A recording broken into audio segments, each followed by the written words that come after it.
Imagine this. You wake up on Christmas morning and everything is quiet. Too quiet. No jingles, no cookies, no one singing off-key about joy to the world. Only the sound of cold wind gnawing at shuttered windows, like the world itself forgot how to smile. Congratulations. It's December 25th, 1647, and Christmas is illegal. That's right. The Puritans, those black-cloaked fun assassins, decided that celebrating Christ's birth was too Catholic, too sinful, and far too enjoyable. They banned mince pies, they outlawed carols, and they made joy itself a crime. So you can't help but think, if the Grinch had been around back then, this would have been his golden age. Finally, a world where hating Christmas wasn't a personality flaw, it was policy. You can almost picture him, lurking at the edge of London, green and smug, watching the silent streets. No who's singing, no lights twinkling, no one trying to find the spirit of Christmas. Pure bliss. At least for a while.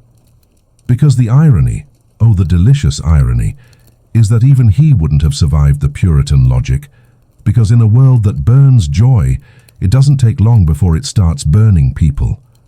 The Grinch, that scowling, snarky creature who despised every holly wreath and pudding bowl, would have been too strange, too colourful, too not human enough to fit in with their version of holiness.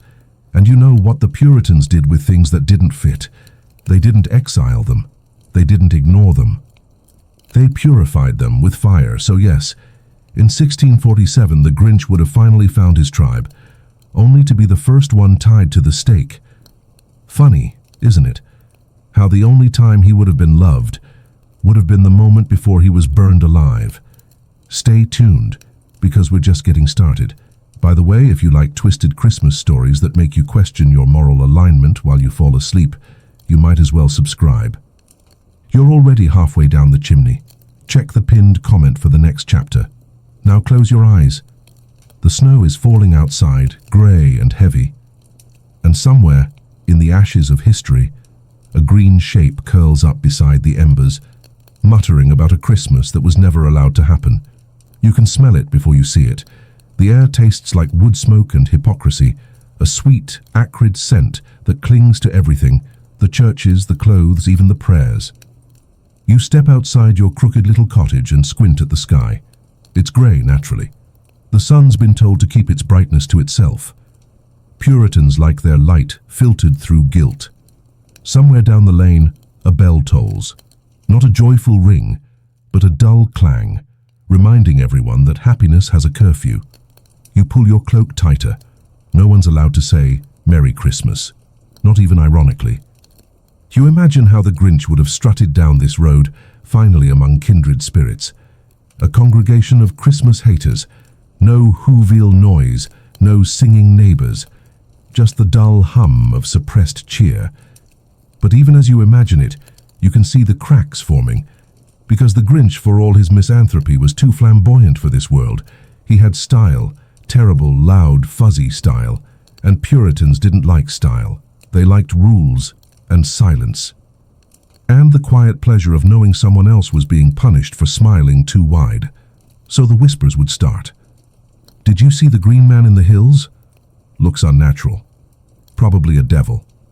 Within days, he'd be hauled before a tribunal of men who hadn't laughed since the Reformation. He'd try to explain, of course, that he hates Christmas too, that he's on their side, but that's not how Puritan logic works. Hatred of joy doesn't unite, it competes. Who hates harder? Who frowns deeper? Who can purge the most pleasure from the world before sunset? It's a sport, really. So they'd interrogate him under candlelight, while snow hisses against the windows. Are you a creature of God? Do you repent your unnatural colour? Have you ever eaten a roast beast? And when he hesitates just once, they'll call it proof, because nothing terrifies zealots more than someone who hates differently. You can almost hear the crowd gathering in the square. Boots crunching on snow, children peeking from behind skirts pretending not to be curious, a wooden stake, a rope, and that same dull bell tolling again, this time not for prayer, but for purification. He'd stand there, surrounded by the very people who share his distaste for joy, and realize, too late, that they don't want comrades, they want sacrifices. The Grinch would burn as the ultimate irony. The man who hated Christmas, destroyed by those who hated it even more. And in the smoke rising above the square, someone might whisper, he must have been possessed by the spirit of Christmas itself. Oh, the horror, to finally belong, and then burn for it. You shift in your chair. The firelight flickers against the walls. Outside, the wind hums a ghostly carol no one dares to sing. Tomorrow we'll see what happens after the flames die out, because ashes have long memories, and the Grinch was never good at staying dead. The fire burned for 6 hours. The crowd stayed for 5, and by the time the last ember sighed into the snow, the Puritans had already gone home to congratulate themselves for saving the world. But something strange lingered. The air over the square smelled wrong, not just of smoke, but of peppermint and pine. A faint, mocking fragrance that didn't belong to the godly winter of 1647. You step closer to the blackened post. The rope still hangs, frayed and steaming. The snow around it has melted into perfect circles, like the earth refused to freeze near what used to be him. You tell yourself it's just your imagination, that green doesn't haunt, that the Grinch, whatever he was, couldn't possibly return. After all, Puritans don't believe in ghosts, only sinners. But then again, they didn't believe in Christmas either. The night deepens, the village sleeps, and somewhere in the ashes, something shifts. A cinder cracks. A whisper escapes, low, hoarse, and oddly amused. Burn for hating Christmas, how festive. You freeze. The smoke curls upward, forming shapes it shouldn't. A thin, crooked grin twists through the haze, the same grin that once stole presents in Whoville, now flickering above the ruins of a righteous bonfire. And for the first time in history, the Puritans' worst nightmare begins to glow green, because hatred never dies quietly, especially when it's denied its purpose. The Grinch's spirit doesn't rise to heaven or descend to hell. He lingers in between, in the frozen breath of England's most humorless December. A phantom built not from joy, but from the absurdity of its destruction. He drifts down empty alleys, brushing against shutters and rattling windows. Each touch leaves a faint trace of color on the snow, an indecent, almost luminous green. Children wake up crying, babbling about monsters with glowing eyes. The ministers call it witchcraft. But it's not witchcraft. It's irony. Pure, unfiltered irony, haunting the people who outlawed laughter. By morning, the church door is found open. Inside, the pulpit is empty. But someone, or something, has scrawled words into the soot of the walls. You wanted a Christmas without joy. Congratulations. And right below it, carved in a single smoldering line, I'm still here. The Puritans, of course, call for another cleansing. They pray harder. They fast longer. They convince themselves that holiness smells like smoke. But the Grinch's laughter, low, sarcastic, almost polite, keeps echoing through the frozen streets. Not loud enough to prove anything, just enough to make everyone doubt their God a little. The irony has only begun. You try not to look at the church again. You tell yourself the writing in the soot was a prank, or the wind, or maybe even your guilty conscience wearing a green smile. But guilt doesn't usually giggle in the rafters. By the third night, no one in the village sleeps. Every candle burns down to nothing. Every door stays bolted. Even the sermons sound nervous now, shaky voices preaching certainty into an audience that's forgotten what certainty feels like. You hear it first while fetching water at dawn, a quiet humming carried through the frost, not a hymn, something older, more mocking, a twisted echo of God rest ye merry, gentlemen, except it sounds like someone's enjoying it. And that's the worst sin of all. The Puritans believe laughter invites the devil, so when they hear it, they respond as they always do, by declaring a fast and calling a meeting. They pray so hard the floorboards creak. They shout so loud they almost drown out the faint chuckle outside. Almost. You peek through the window. The snow is glowing faintly again, tiny sparks of green flickering like candlelight trapped beneath the ice. And then you see him. Not clearly. Just a shimmer at first, shaped like a memory of mischief. A smudge of smoke wearing a grin too sharp for a saint. He's not angry. He's amused. He drifts among them unseen, brushing against the hems of their cloaks, whispering into their ears. His voice is velvet and vinegar. "So, you banned Christmas. How's that working out for you?" The elders break mid-sermon. One drops his Bible. Another begins to laugh, high and manic, until the others drag him outside into the cold. They say he's possessed. They say the devil's mocking them, and maybe he is. But it's not Satan doing the haunting, it's irony itself. The Grinch's ghost feeds on repression. Every joy denied, every desire buried, every laugh swallowed, it all fuels him. He grows louder, brighter, more festive. By midnight, the town square glows faintly emerald.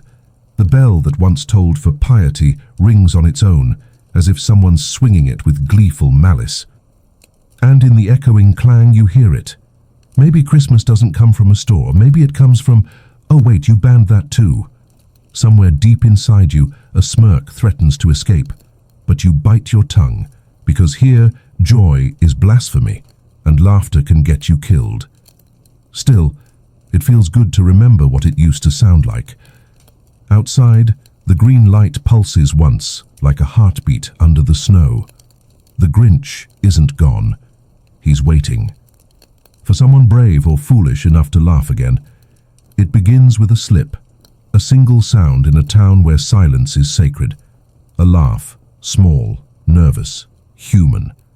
It escapes from the mouth of a baker's apprentice, a boy too young to know that joy here is a death sentence. He was dusting flour over black bread, watching it puff like ghostly snow, when the memory of a joke from a warmer world hit him, and he chuckled, just once. The silence that followed could have frozen hell. By noon, he's on trial. By dusk, he's screaming that it wasn't his voice, it was the green man whispering behind him. And the villagers nod, relieved to have someone to blame other than themselves. The Grinch watches from the shadows, amused as ever. It's the same pattern, century after century. Humans chasing the echoes of their own repression, calling it evil. But this time, there's something different. You. Because you saw it. The flicker of color behind the baker, before the laugh burst free. You saw the shadow curl around his shoulders like a friendly scarf, before vanishing into the wind. And now that same wind follows you. It sighs your name when no one's near. It teases your candle flames until they dance in green halos. It hums that broken, joyful tune again, "God rest ye merry," but softer now, like an invitation. You try to pray. Your lips move, but your heart doesn't follow. Because somewhere deep down, you know this haunting isn't punishment, it's temptation. The Grinch isn't just mocking the Puritans anymore, he's testing you. At night, when the snow muffles the world into stillness, he appears more clearly, a faint outline glowing at the edge of your vision, no longer monstrous, just tired, wiser, in a cruel sort of way. "You think I hated Christmas," he says. His voice is smoke, curling through your ribs. "I just hated what it turned people into, singing liars, gift-wrapped hypocrites." You swallow hard, unable to answer. Because you understand now, the Puritans burned joy to protect purity, and in doing so they created a ghost who feeds on both. "You burned me," he whispers, "and now your fear keeps me warm." A sound escapes your throat, not a prayer, not quite a laugh. Something in between. It's enough. The snow outside explodes into color, green, gold, crimson, banned colors of a forbidden season. And from the ashes of a world too pure for joy, the Grinch's spirit flickers brighter. You've just committed the gravest sin of 1647. You remembered what it feels like to enjoy something, and somewhere beyond the fog, the wind laughs with you. By morning, you've already been accused. It doesn't take much. Someone saw the green light through your window, someone else heard unholy laughter. The logic is simple. If the devil tempts with pleasure, then joy itself is proof of possession. You're dragged into the church, the same place where the Grinch's words still stain the walls, half scrubbed, half remembered. The air is thick with smoke and fear and candle wax, the holy trinity of paranoia. Elder Tillingworth sits at the front, eyes sunken from too much fasting and too little doubt. He asks you the same questions they once asked the Green Phantom. Do you renounce mirth? Do you reject the spirit of Christmas? Do you repent your laughter? You want to lie. But the words catch in your throat, heavy and sweet, because once you've laughed, you can't unlaugh. It clings to you like a scent, warm, forbidden, alive. And then, as if sensing your hesitation, the room chills, the flames tremble. Something green flits between shadows. They don't see it, but you do. The Grinch stands behind the elders now, a smirk stitched across his spectral face. He leans close to your ear, his voice softer than snowfall. Careful. They're allergic to joy. You nearly snort. Nearly. A dangerous tremor twitches in your lips, and that's all it takes. Elder Tillingworth slams his hand on the table. Blasphemer! The congregation gasps. The green glow flickers once, then vanishes. You're sentenced before the echo fades. 3 days of fasting, isolation, and cleansing by cold. They lock you in a cellar beneath the chapel, a place that smells of damp stone and moral superiority. The only light comes from a single candle, dripping slow tears of wax. You curl in the corner trying to pray the way they taught you, but your prayers keep turning into jokes, dark little thoughts that feel too sharp to be yours. Imagine, whispers the voice, now echoing from nowhere, a world so afraid of joy it creates monsters to justify its sadness. You shiver, not from the cold, from recognition, because the monster isn't him, it's them, it's all of you. A laugh bubbles up, small, painful, involuntary, and when it escapes, the candle flares green. Outside, the snow begins to fall in spirals, glowing faintly as it lands. The Grinch hums softly, a lullaby for the damned. Don't worry, he says. Every age burns its own heretics. You just had the bad luck to be born in a joyless one. You close your eyes. The cold fades. The laughter doesn't. And somewhere above, the church bell rings again, off-key, almost cheerful. You wake up to the sound of snow. Yes, sound. Not the muffled hush of falling flakes, but a low, continuous hum. Like a choir trapped inside a blizzard, humming through frozen lips. The candles burn down to nothing. Only that eerie green afterglow paints the cellar walls now. And for the first time in 3 nights, you're not shivering. You're warm. Something's changed. The air feels charged, alive like static before a storm. You sit up slowly, every movement echoing louder than it should. And then you hear it again. The hum. Soft, rhythmic, familiar. It's a carol, but twisted, like it's being sung backward. You press your ear to the floorboards. Above you, the Puritans are praying louder than ever, their voices brittle with fear. And under their hymns, under their desperate chants, the other song grows stronger. Not from heaven, not from hell, from the snow itself. You push at the cellar door, it creaks, then swings open on its own. Outside, the world is glowing, the snow no longer falls white. It shimmers emerald and gold, swirling through the air like dust from a forgotten dream. Every flake that touches you hums faintly, as if singing to your skin. And in the distance, you see him. Not a ghost anymore, not entirely human either. The Grinch walks through the storm, his outline solidifying with every step. The villagers stumble back, clutching crosses, muttering verses that crumble into silence. He's not mocking now. He's radiant, beautiful, in a terrible, wrong way.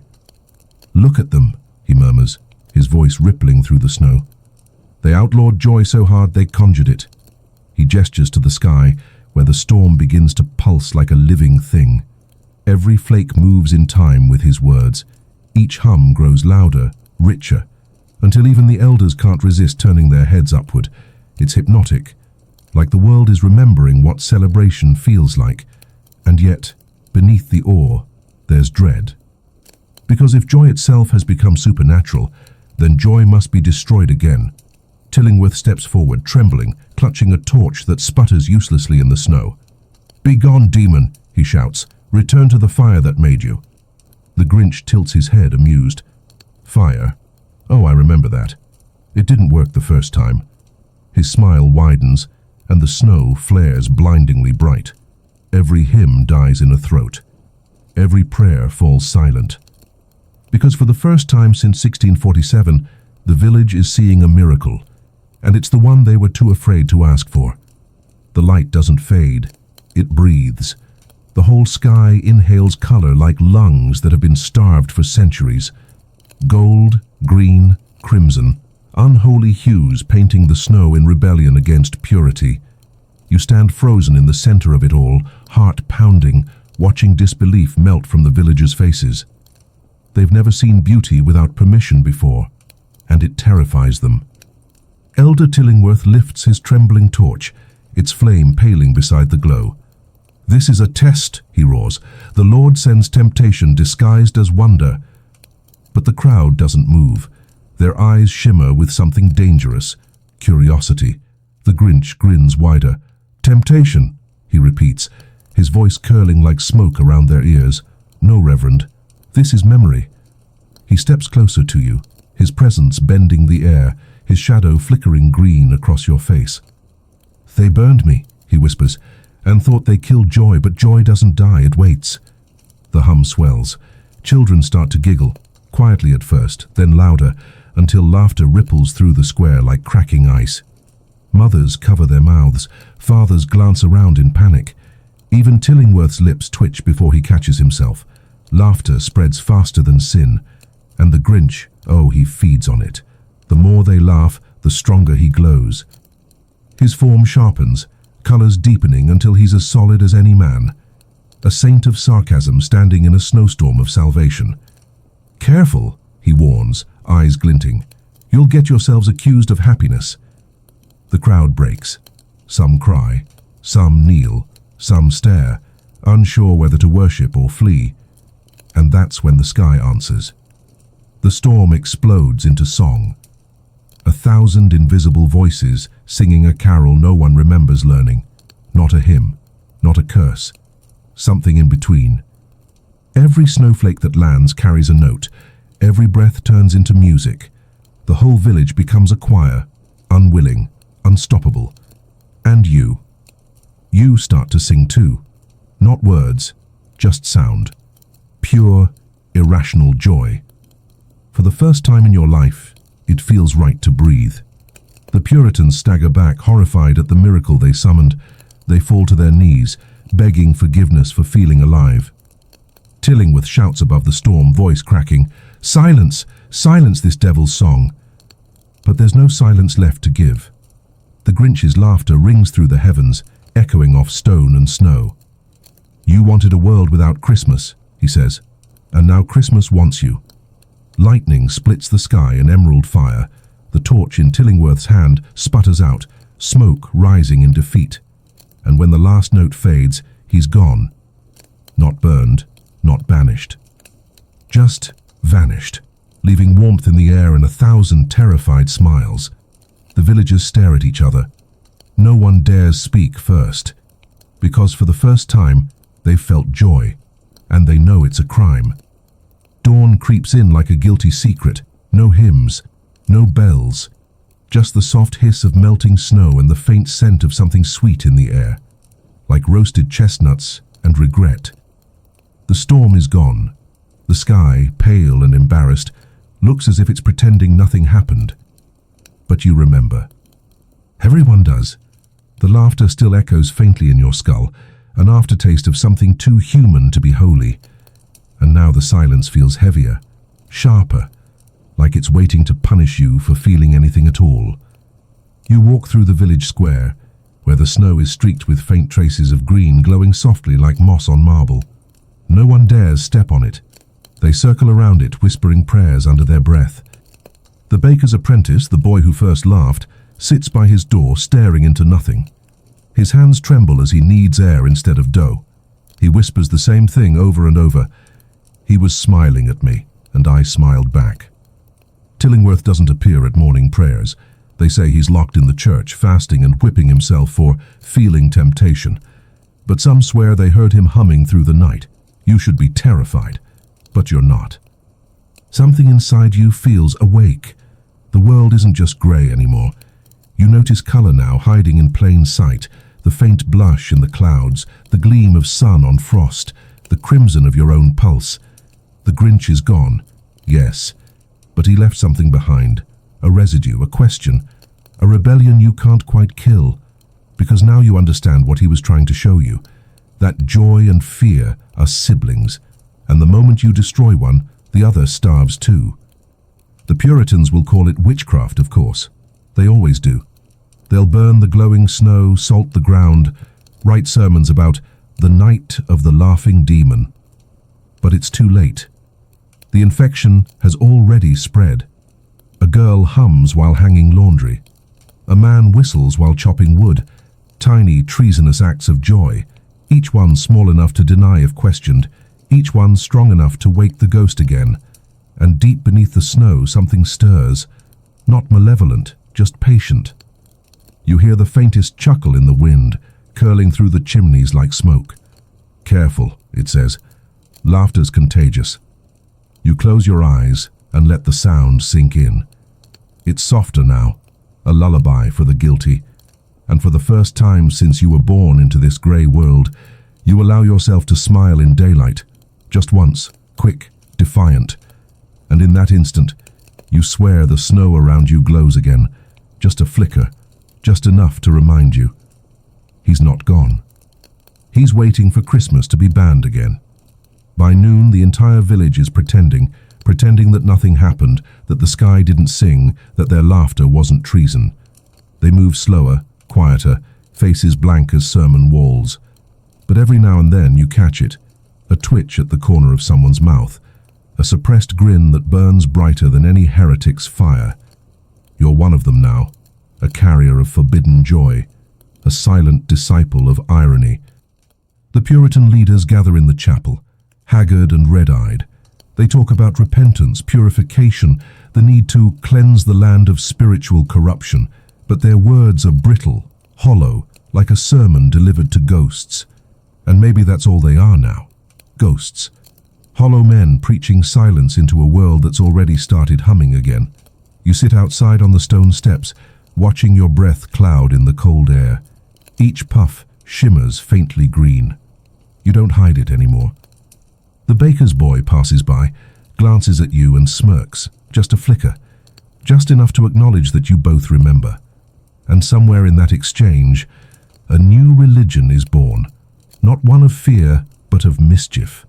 A faith without prayers, only laughter. A creed that believes joy is resistance and irony is divine. That night, while the elders fast, the villagers gather quietly by the river. No hymns, no candles, just breath and snow and memory. Someone hums first, softly, nervously. Then another joins in. Soon the sound spreads like warmth through the cold. It's not quite a song, more like a heartbeat made audible. And there, reflected in the ice, you see him again, the Grinch. Not as a ghost this time, as a smile, flickering in every ripple, every reflection. He doesn't speak. He doesn't need to. The message is already etched into the air. They burned joy once. Let's see them try again. A spark catches in your chest. The snow glows faintly underfoot. And for a moment, you swear the stars themselves pulse in rhythm with your laughter. When dawn comes, the riverbank is empty. The villagers have scattered before the morning patrols. Only footprints remain. Perfect circles burned into the frost, like the ones that marked where the Grinch first died. The Puritans will find them, of course. They'll panic. They'll call for exorcisms and stricter laws. But none of that will matter, because joy, once resurrected, never dies quietly. You smile again as the wind picks up. Somewhere behind you it whispers through the trees, teasing, familiar. Nice work. Try not to get burned. You laugh under your breath, not out of rebellion this time, out of freedom. And the snow answers you, glowing softly in agreement. Weeks pass. The sermons grow longer. The smiles grow quicker, and joy, like mold on sacred bread, spreads quietly beneath the surface. You see it everywhere now. A baker shaping loaves into crooked little hearts. A child carving faces into firewood. A widow humming as she spins wool pretending it's a lament. The Puritans call it infection.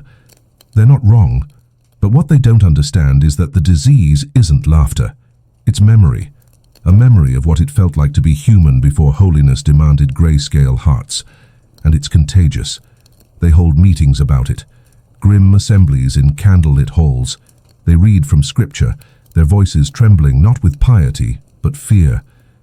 One elder insists the devil is returning, disguised as a green angel of mockery. Another claims he saw a face in the snow, smiling as he prayed. And yet another confesses he laughed in his dream. They call for another purge, a second burning, a holy repetition of their first mistake. But this time there's a problem. There's no heretic left to burn. The Grinch is gone. No body, no ashes. Just the echo of his grin in the snow and a faint, impossible warmth in the air. So they turn on one another. Suspicion replaces faith. Silence fractures under its own weight. And that's when you realize it. The Grinch doesn't need to haunt the village anymore. He is the village now. Every quiet chuckle in a pew, every smirk hidden behind a prayer, every forbidden hum slipping between sermons. He's in all of it, in everyone. The Puritans can't burn what's already inside them. That's how irony wins, slowly, politely, invisibly. You keep your head down, pretending to be faithful, but when no one's looking, you trace a tiny green mark on the back of your hand, just a smudge from crushed pine needles, the new secret symbol. You don't know why you do it. It just feels right, like signing your name to a story that refuses to end. That night you dream. You're standing in the same square where the Grinch once burned, but it's different now. The snow glows softly, the air smells of pine and smoke. And there he is, smirking, hands clasped behind his back like a preacher preparing a sermon. "See," he says, "even your purity wasn't pure enough." You want to ask what comes next, but he cuts you off with a grin. "You do, you come next." You wake up laughing. And the laugh doesn't stop when you realize what it means. You're not haunted, you're chosen. The next morning, you find the mark on your hand still there. Not a dream smudge anymore. It glows faintly, like an ember refusing to die. You try to scrub it off. Cold water, ash, even a whispered prayer. But it only shines brighter, mocking every attempt to erase it. By midday, whispers spread again. Not about you specifically, at least not yet, but about those who still glow. The baker's hands, the boy's cheeks, the widow's eyes. Little green flickers in the daylight. Tiny miracles, or tiny threats, depending on who you ask. The elders call it the Grinch's plague. They warn the villagers, joy is infection, and infection must be burned out before Christmas returns. They don't notice how their own voices shake when they say, Christmas. How it sounds less like a curse and more like a longing. By nightfall, the torches come out again. The same old script written by fear, directed by ignorance. They move from house to house, sniffing for laughter like hounds. You wait by the window, calm, not brave exactly, just tired of pretending fear feels holy. When they reach your door, you don't hide your hand. The glow illuminates the faces outside, pale, trembling, ashamed. Confess, one of them says, voice cracking. Speak the name of the devil who touched you. You smile, slow and deliberate. The devil? You whisper. No, I think you burned him already. The silence afterward is delicious. You can hear the snow falling again, faintly humming the same forbidden carol. They step back, crossing themselves. You step forward. The light from your mark spreads, bleeding through your sleeve, your chest, your breath. Every exhale glows, and the air begins to warm. Someone drops their torch. Someone else starts to weep, because deep down, they recognize it. This isn't evil. It's everything they've been starving themselves of. The warmth, the color, the feeling. A child in the crowd giggles, and that one tiny sound breaks the dam. Laughter erupts. Not mocking, not mad, just free. The glow spreads through the snow like wildfire. The village lights up, green and gold, pulsing with life. The elders scream prayers until their voices collapse, but their words melt before they reach the sky. Because the miracle has already happened, they brought Christmas back, not through worship but through rebellion. And standing in the center of the light, you hear him again. The Grinch. His voice a smirk made sound.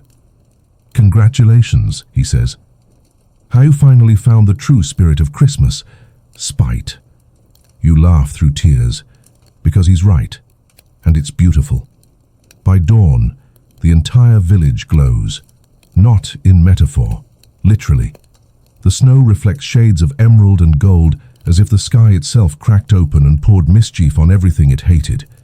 Every window flickers with laughter's ghost. Every breath leaves a green shimmer in the air, rising like incense from a congregation of sinners who finally stopped pretending. You walk down the main street barefoot. The snow doesn't burn. It hums beneath your feet, alive, pulsing, approving. Behind you, villagers gather, their faces washed in the same eerie light. No one speaks. Words feel too small for what's happening. And then someone begins to hum. A broken carol at first, familiar but fractured. The melody bends, reshapes, finds its rhythm. Soon, another joins in, then another. The air thickens with sound, and the song becomes a heartbeat again. You smile. Not at the melody itself, but at the audacity of it. Singing here now after everything. It's the most rebellious act imaginable. They should be terrified. They should run. But instead they dance. A cautious shuffle at first, feet sliding over snow too holy to disturb. Then bolder, louder, faster. Hands clasp, boots stamp. The laughter returns, louder than fire, freer than forgiveness. And for the first time in centuries, the village is alive. Above, the northern sky opens again. Green streaks twist through clouds, painting the heavens with electric veins of light. The villagers gasp. They think it's divine wrath. You know better. It's him. The Grinch's grin stretches across the aurora, wide, wild, magnificent. He doesn't need to step down anymore. His face alone is enough to bless or curse the world below. Not bad. His voice echoes from everywhere and nowhere at once. You finally remembered how to throw a party. Someone falls to their knees. Someone else lifts a mug of stolen cider and toasts the sky. The Grinch laughs so loud the air ripples, and in that moment, the line between blasphemy and worship blurs completely. Children chase glowing snowflakes that giggle when caught.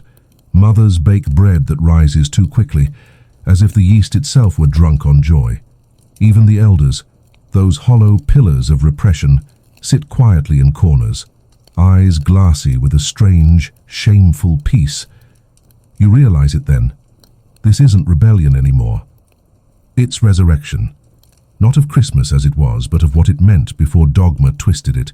Color, connection, defiance. And as the music builds, as the laughter rises like smoke from 1,000 unrepentant mouths, you feel it bloom in your chest.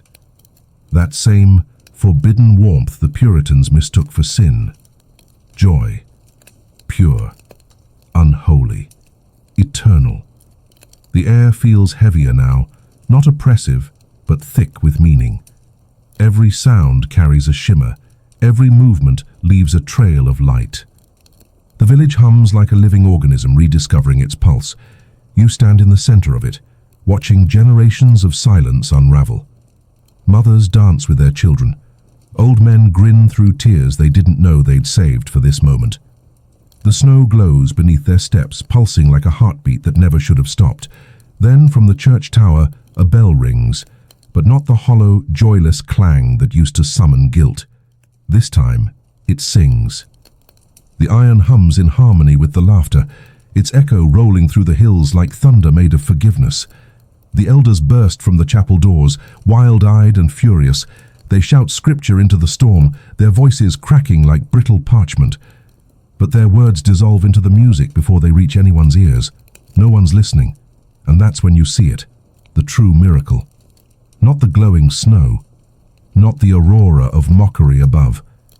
It's the villagers' faces, unmasked, alive, human again.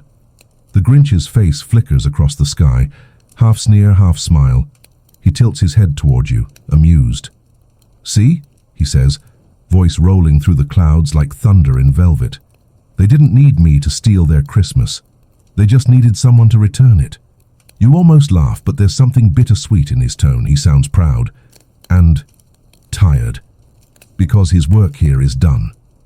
He fades slightly, his features dissolving into streaks of green light that merge with the northern sky, and for a fleeting moment you see him as he truly is. Not a monster, not a ghost, just a reflection of everything people tried to bury in themselves: laughter, defiance, freedom. He was never the villain, just the scapegoat for joy. And now that joy has returned, he no longer needs to linger. The wind shifts, wrapping around you like a shawl woven from warmth and sarcasm. His voice whispers once more, softer than falling snow, "Keep it messy, keep it loud, keep it human." Then he's gone. No flames, no smoke, just a ripple through the air, like the world exhaling. The villagers keep dancing, unaware that the myth they resurrected just slipped back into legend. You watch the last trace of green fade into the dawn. The sky blushes gold, and for the first time, you realize something truly terrifying. The Puritans weren't wrong about Christmas being dangerous. They were just wrong about why, because joy this raw, this chaotic, this alive, it doesn't just defy God, it creates one. The next morning feels wrong, not evil, not holy, just too still. You open your eyes to the kind of silence that only follows something enormous. The silence of an empty theater after the curtain falls, or the hush after lightning decides the sky's had enough. The glow is gone. The snow is white again. The air smells of ash and sugar and disbelief. The village looks normal. Almost, except for the smiles. Tiny, dangerous things, fragile as frost, stubborn as weeds. Everyone wears one now in secret. Not wide or reckless, just real. The kind of smile that says, "I saw it too." You walk past the baker's shop. The boy from before stands behind the counter, whistling under his breath. No hymn, no carol. Just a tune too cheerful for the laws of the land. When he catches your eye, he doesn't stop. He only grins, flour dusting his face like snow. The elders, meanwhile, look half dead. Their sermons have lost their edge. Their prayers stumble over every word that once sounded absolute. They can't unsee it. The laughter, the light, the miracle they called a curse. One of them, Elder Tillingworth, hasn't been seen for days. Rumour says he wandered into the forest to fast until he could forget the sound of joy. But late at night, people swear they hear bells ringing from the trees, off-key, faint, but laughing. The others pretend not to notice. You sit on the frozen well in the square, feeling the cold bite through your clothes. No voices, no wind. Just a single, perfect flake of snow landing on your palm. For a second, you could swear it flickers green. You close your hand around it and smile. Maybe it's gone, maybe it's waiting, maybe the Grinch isn't dead or gone or anything at all. Maybe he's just an idea now. And ideas don't die. Someone sits beside you. The widow, humming softly. The same tune from that night. No fear, just quiet defiance. You hum back, and there it is again. That faint vibration in the air, like the universe remembering how to enjoy itself. For the first time, you notice how absurd it all was. The banns, the fasting, the fear of color, the hatred of laughter. All of it built to protect people from the very thing that made them human. You laugh out loud. It feels reckless. It feels earned. It feels like prayer. Somewhere far off the wind shifts, and you swear it chuckles too. Because maybe the Grinch was never meant to steal Christmas. Maybe he came to return it to those who forgot why it existed. And now, the joke's on history. It starts small, like all rebellions that matter. A whisper, a grin, a loaf of bread shaped like a heart instead of a cross. Then it spreads. You hear it first in the next town over, rumors of laughers in the market, people smiling without cause. Women humming while scrubbing floors, children carving little green figures from pine bark, and hiding them under their pillows like relics. The Puritan council panics. They send messengers armed with scripture and torches. But by the time they arrive, the laughter's already everywhere, soft, invisible, contagious. The messengers return, whistling. In London, the ministers debate it as if joy were a plague. Pamphlets circulate on the sin of mirthful expression, the green heresy. Laughter as a symptom of the devil's breath. But the more they warn, the funnier it gets. Because nothing spreads faster than something forbidden. The infected start gathering in secret, under the guise of prayer groups. They light no candles, only small fires that glow green with pine resin. They share stories of the night the snow sang, the day joy returned. They don't call it Christmas anymore. They call it the remembering. And every year on the same winter night they gather again, not to worship, but to mock worship, to laugh, to eat, to tell stories about the time joy got outlawed and refused to die. You're there too, older now, a little wiser, still carrying the faint green shimmer under your skin. It doesn't glow anymore, not unless you laugh too hard, which honestly happens a lot. Tonight, as the fire crackles, you tell the children about the Grinch, not as a monster, not even as a ghost, as a prophet. The heretic who hated Christmas just enough to save it. They listen wide-eyed, half in awe, half in disbelief. Did he really burn? One asks. You nod. Twice, you say. Once in fire, once in memory, and both times he came back brighter. They giggle. One of them leans close and whispers, "If he comes back again, what do we do?" You grin. Invite him in, you say. Offer cider. Ask what he's learned about humanity this time. The adults around the fire laugh softly. Not because it's funny, but because it's true. The green glow flickers through the flames again, faint but unmistakable. You raise your mug in salute. To the Grinch, you whisper, to the heretic who taught us how to be human again. The snow begins to fall outside, humming faintly as if approving. No one calls it a miracle anymore. It's just tradition now. And somewhere beyond the forest, where the air still smells faintly of smoke and pine, a low chuckle drifts through the wind. Tired. Proud. Eternal. Nothing gold or green stays unnoticed forever. By the winter of 1650, London is cracking down again.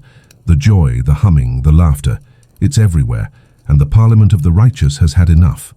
The decree arrives in your village, rolled tight and sealed in black wax. The messenger reads it aloud from horseback, his breath fogging the air like smoke from a dying sermon. By order of the Lord Protector and Council of Saints, all gatherings of mirth, song, or unlicensed festivity are hereby forbidden. You've heard those words before, and like an old curse, they sting less the second time. The villagers listen, heads bowed, pretending to be penitent. But you can see it, the flicker in their eyes, the muscle twitch fighting back smiles. They know how this story goes. The messenger rides off convinced of his authority, but the moment he disappears into the snow, someone snorts. Then another chuckles, and soon the whole square trembles with barely contained laughter. They can outlaw joy, but they can't unlearn it. You go home that night and find the old mark glowing faintly again on your palm. It never fully disappeared, just waited for its cue. You touch it, and the faint warmth spreads through your veins like candlelight in blood. Outside bells ring, not church bells this time, but spoons against tin, mugs against tables. The underground celebration has begun. You follow the sound to the old meeting place by the frozen river. They're all there, the bakers, the widows, the children with carved Grinches tucked into their pockets. No one says Christmas. The word itself feels outdated now. They just nod to each other and say, "We remember." There's food, illegal of course. Spiced bread, stolen wine, roasted apples. The smells alone could get you arrested. A woman begins to tell a story, the story of the creature who hated Christmas so deeply that he became the first to truly understand it, of how the Puritans burned him and how he laughed all the way down, and when she says the line, "He came back brighter," everyone raises their mugs in silence. Even the children know the rhythm now. Then softly from the back of the crowd a voice hums, the same forbidden carol that once haunted your dreams. Others join in. The river echoes it, and the snow begins to shimmer green once more. You look up, half expecting to see that grin across the sky again, but this time you don't, because this isn't his miracle anymore. It's yours.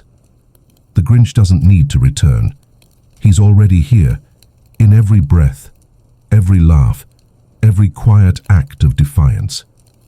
And somewhere far beyond the reach of any law, something chuckles softly in approval. 3 nights later they come for you. Torches this time, not for warmth, but for memory.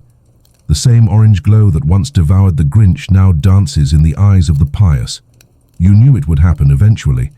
The law always returns for those who remember too vividly.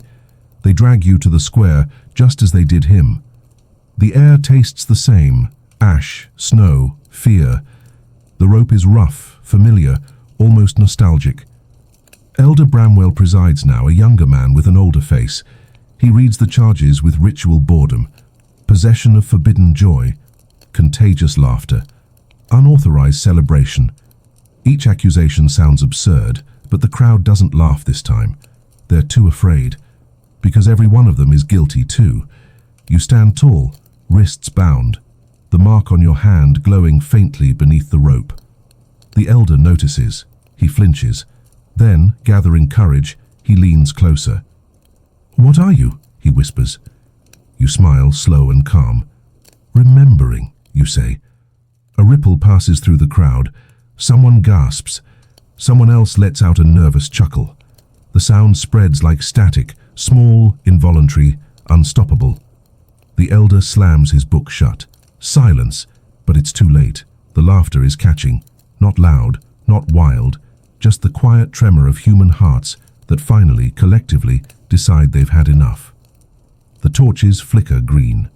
The snow at your feet begins to hum. The mark on your hand flares like a spark, reuniting with flame.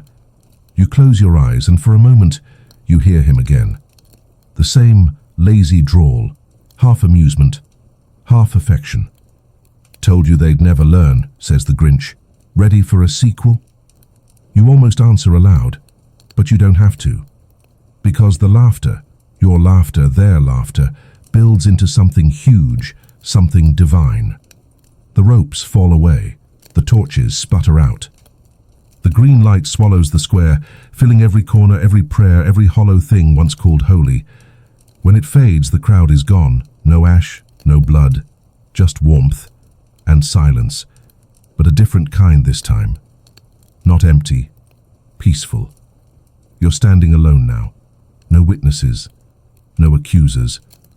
Only snow, glowing faintly like memory made visible. You look at your hand. The mark is gone, but you can feel it pulsing in your chest instead, deeper, steadier. For the first time you understand what the Grinch truly became. Not a ghost, not a legend, a contagion of freedom. Somewhere above, clouds shift into a crooked smile. The wind whispers your name, and for a heartbeat you swear you hear him laughing, not mockingly but proudly. "Looks good on you," he says, and then he's gone again, leaving you standing in a world that finally, quietly, remembers how to feel alive. Morning comes soft, like it's tiptoeing over sacred ground. The square is empty now. No rope, no ash, no proof that anything happened. Only snow. Perfect, undisturbed, and faintly warm beneath your feet. You breathe in, expecting the air to sting. It doesn't. It tastes like pine and smoke and something sweeter, like the aftertaste of laughter. The Puritans are gone, not vanished, just scattered. Some fled in the night, clutching their holy books like shields. Others wandered into the woods and never came back. The ones who stayed woke changed, eyes softer, voices unsure, like they'd seen God and weren't sure if he approved. You walk through what's left of the village. Every door hangs open. Every window hums faintly with the echo of a song that won't die. It's peaceful, not in the Puritan way. Alive, peaceful. The baker's boy sits by the fountain, carving something from wood. When you approach, he grins and holds it up. It's crude, splintered, but unmistakable. A tiny figure with a wicked smile and a heart too big for its chest. "He looks like you," the boy says. You laugh. He looks like all of us. You take the carving, feeling the rough edges under your thumb. It vibrates slightly, like it's breathing, and when you hold it to the light, you swear you see a flicker of green deep in its grain. The villagers start to gather. No one speaks, but they don't need to. They stand around you in a circle, waiting. Not for orders, not for scripture, but for something true. So you speak, not loudly, just enough to carry through the air. Joy isn't rebellion, you say. It's survival. The more they tried to burn it, the more it learned to rise from its own smoke.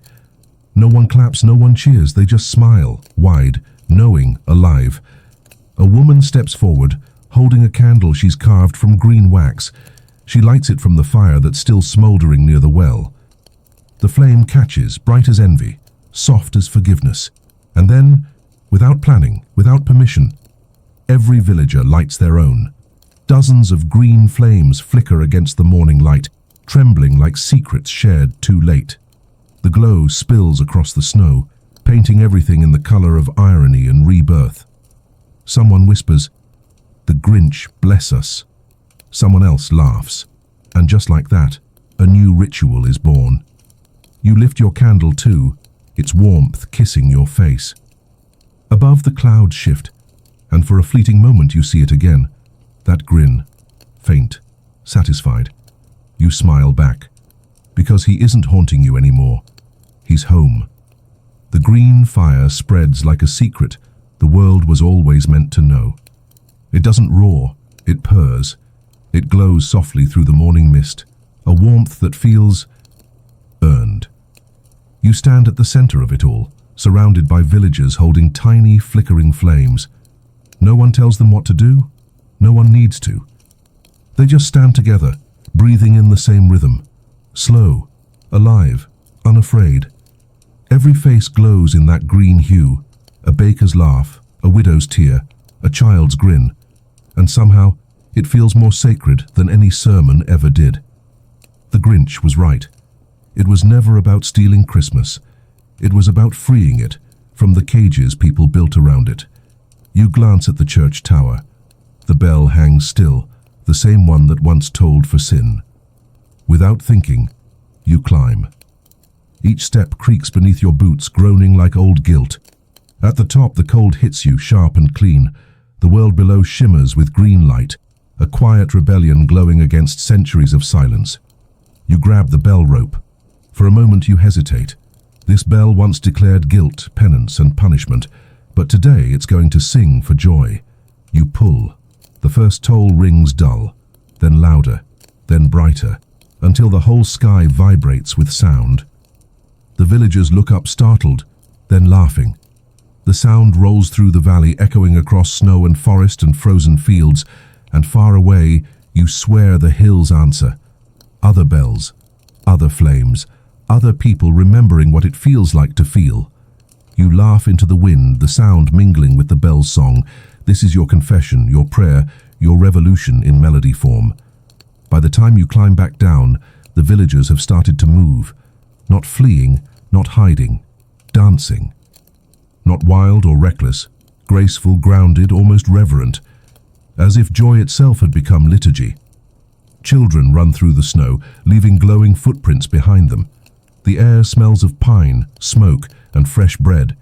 Every sense feels sharper, cleaner, more human. Someone begins to chant softly. Once burned, now bright.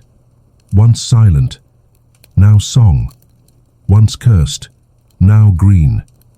The others join in, voices layering until the chant becomes something greater than words. A pulse, a heartbeat, a promise. And as the sound rises, so does something else. That faint, familiar chuckle on the breeze. You don't look up this time. You don't need to. You just whisper, "We'll keep it alive," because you understand now. The Grinch wasn't a villain or a savior. He was a spark. And sparks don't die. They spread. The bell tolls one last time, low and sweet. The green flames sway like breathing lungs. And above the horizon, dawn breaks. Not gold, but a pale, mischievous green. By evening, the flames dim. Not extinguished, just gentler, like joy deciding to rest.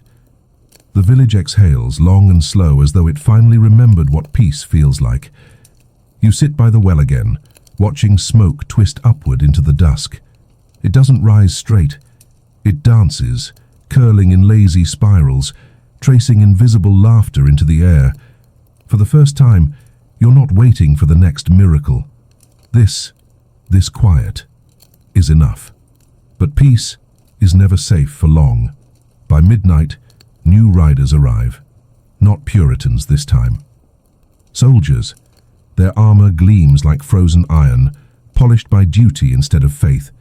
They bear no crosses, no scriptures, only orders. The banner they carry reads, Commonwealth Authority, and below it a new motto, Peace through obedience. You almost laugh out loud. A new religion wearing different shoes. They question the villagers. Who started it? Who led the laughter? Who rang the bell?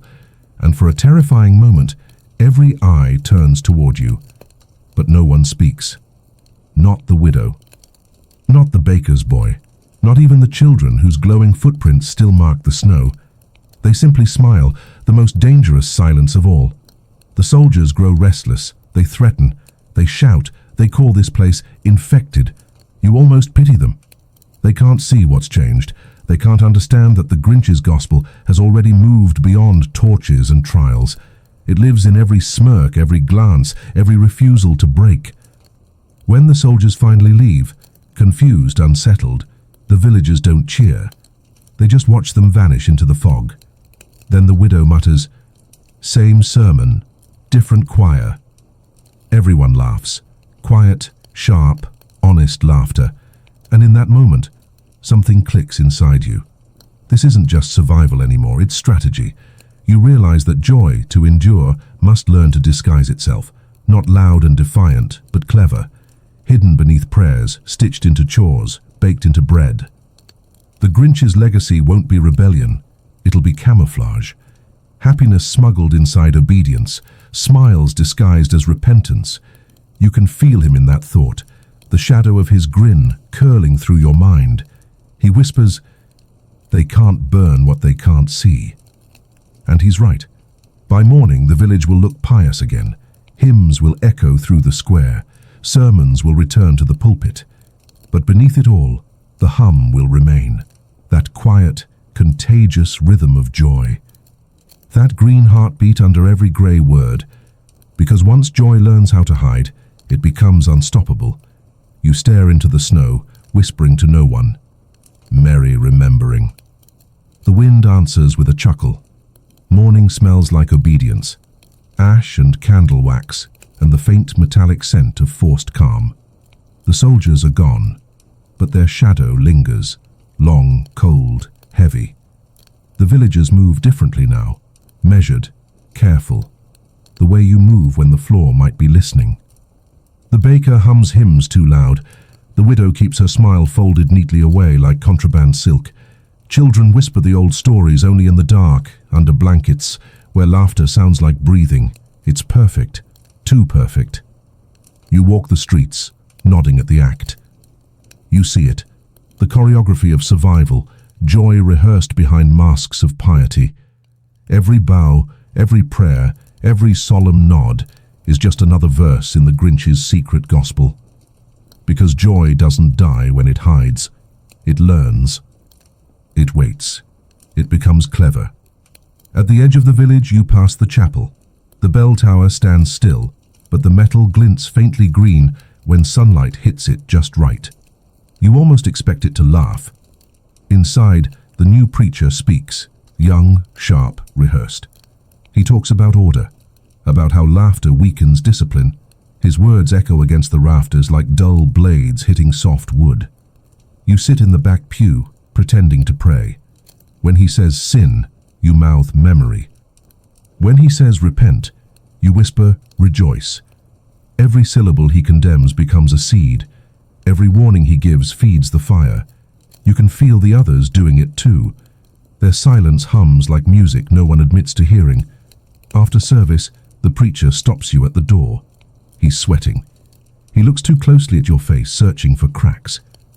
"You were there," he says softly. the night of the green fire. You smile, but just a little, enough to look polite, not proud. "I was everywhere," you reply. "As were you." He blinks. You walk away before he can find the courage to ask what that means.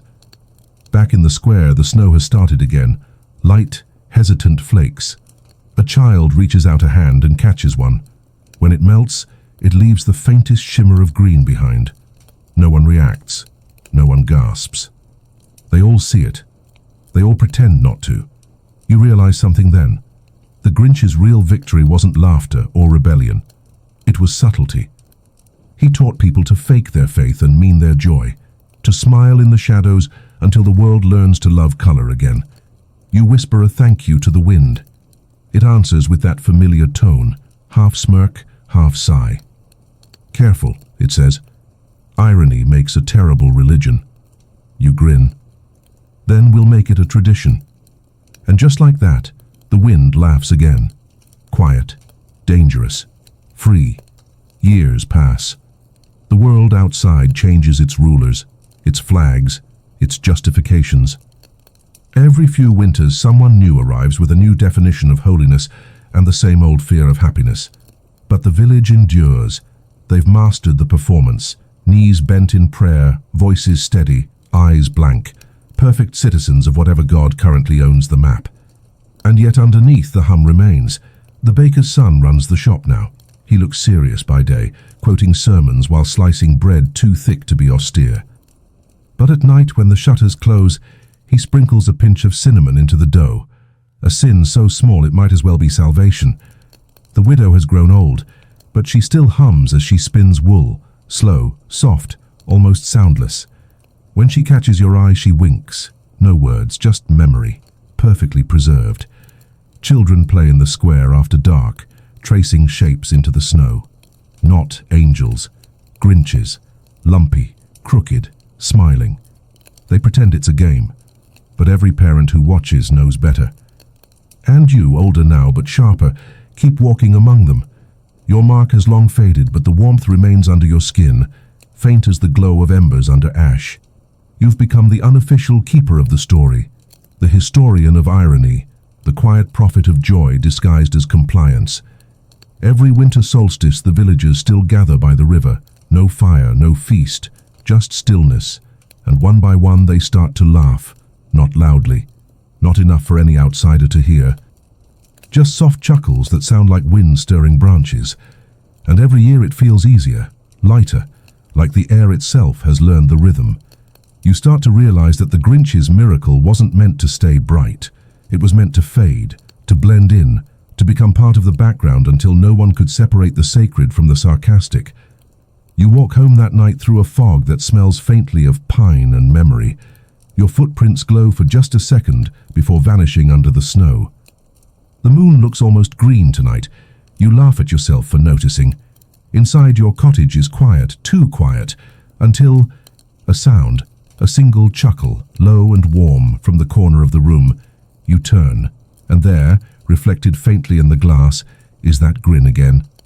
Old as irony, soft as mercy. He doesn't speak. He doesn't have to. The message is clear. Keep laughing, keep hiding, keep living. You bow your head in acknowledgement, half prayer, half smirk. The reflection fades. The room returns to silence, and outside the wind hums its lullaby again, a carol for heretics, a hymn for survivors, a song that never truly ends. The next morning, something strange happens. It begins with the sky. Not the usual dull grey, but streaked with faint colour, blushes of pink, hints of gold, the ghost of green. For a moment you think your eyes are playing tricks. Then you hear it. Laughter. Real laughter. Not the quiet, careful kind. The reckless kind. The kind that once got people burned. You run to the square. The villagers are already there, gathered around the well.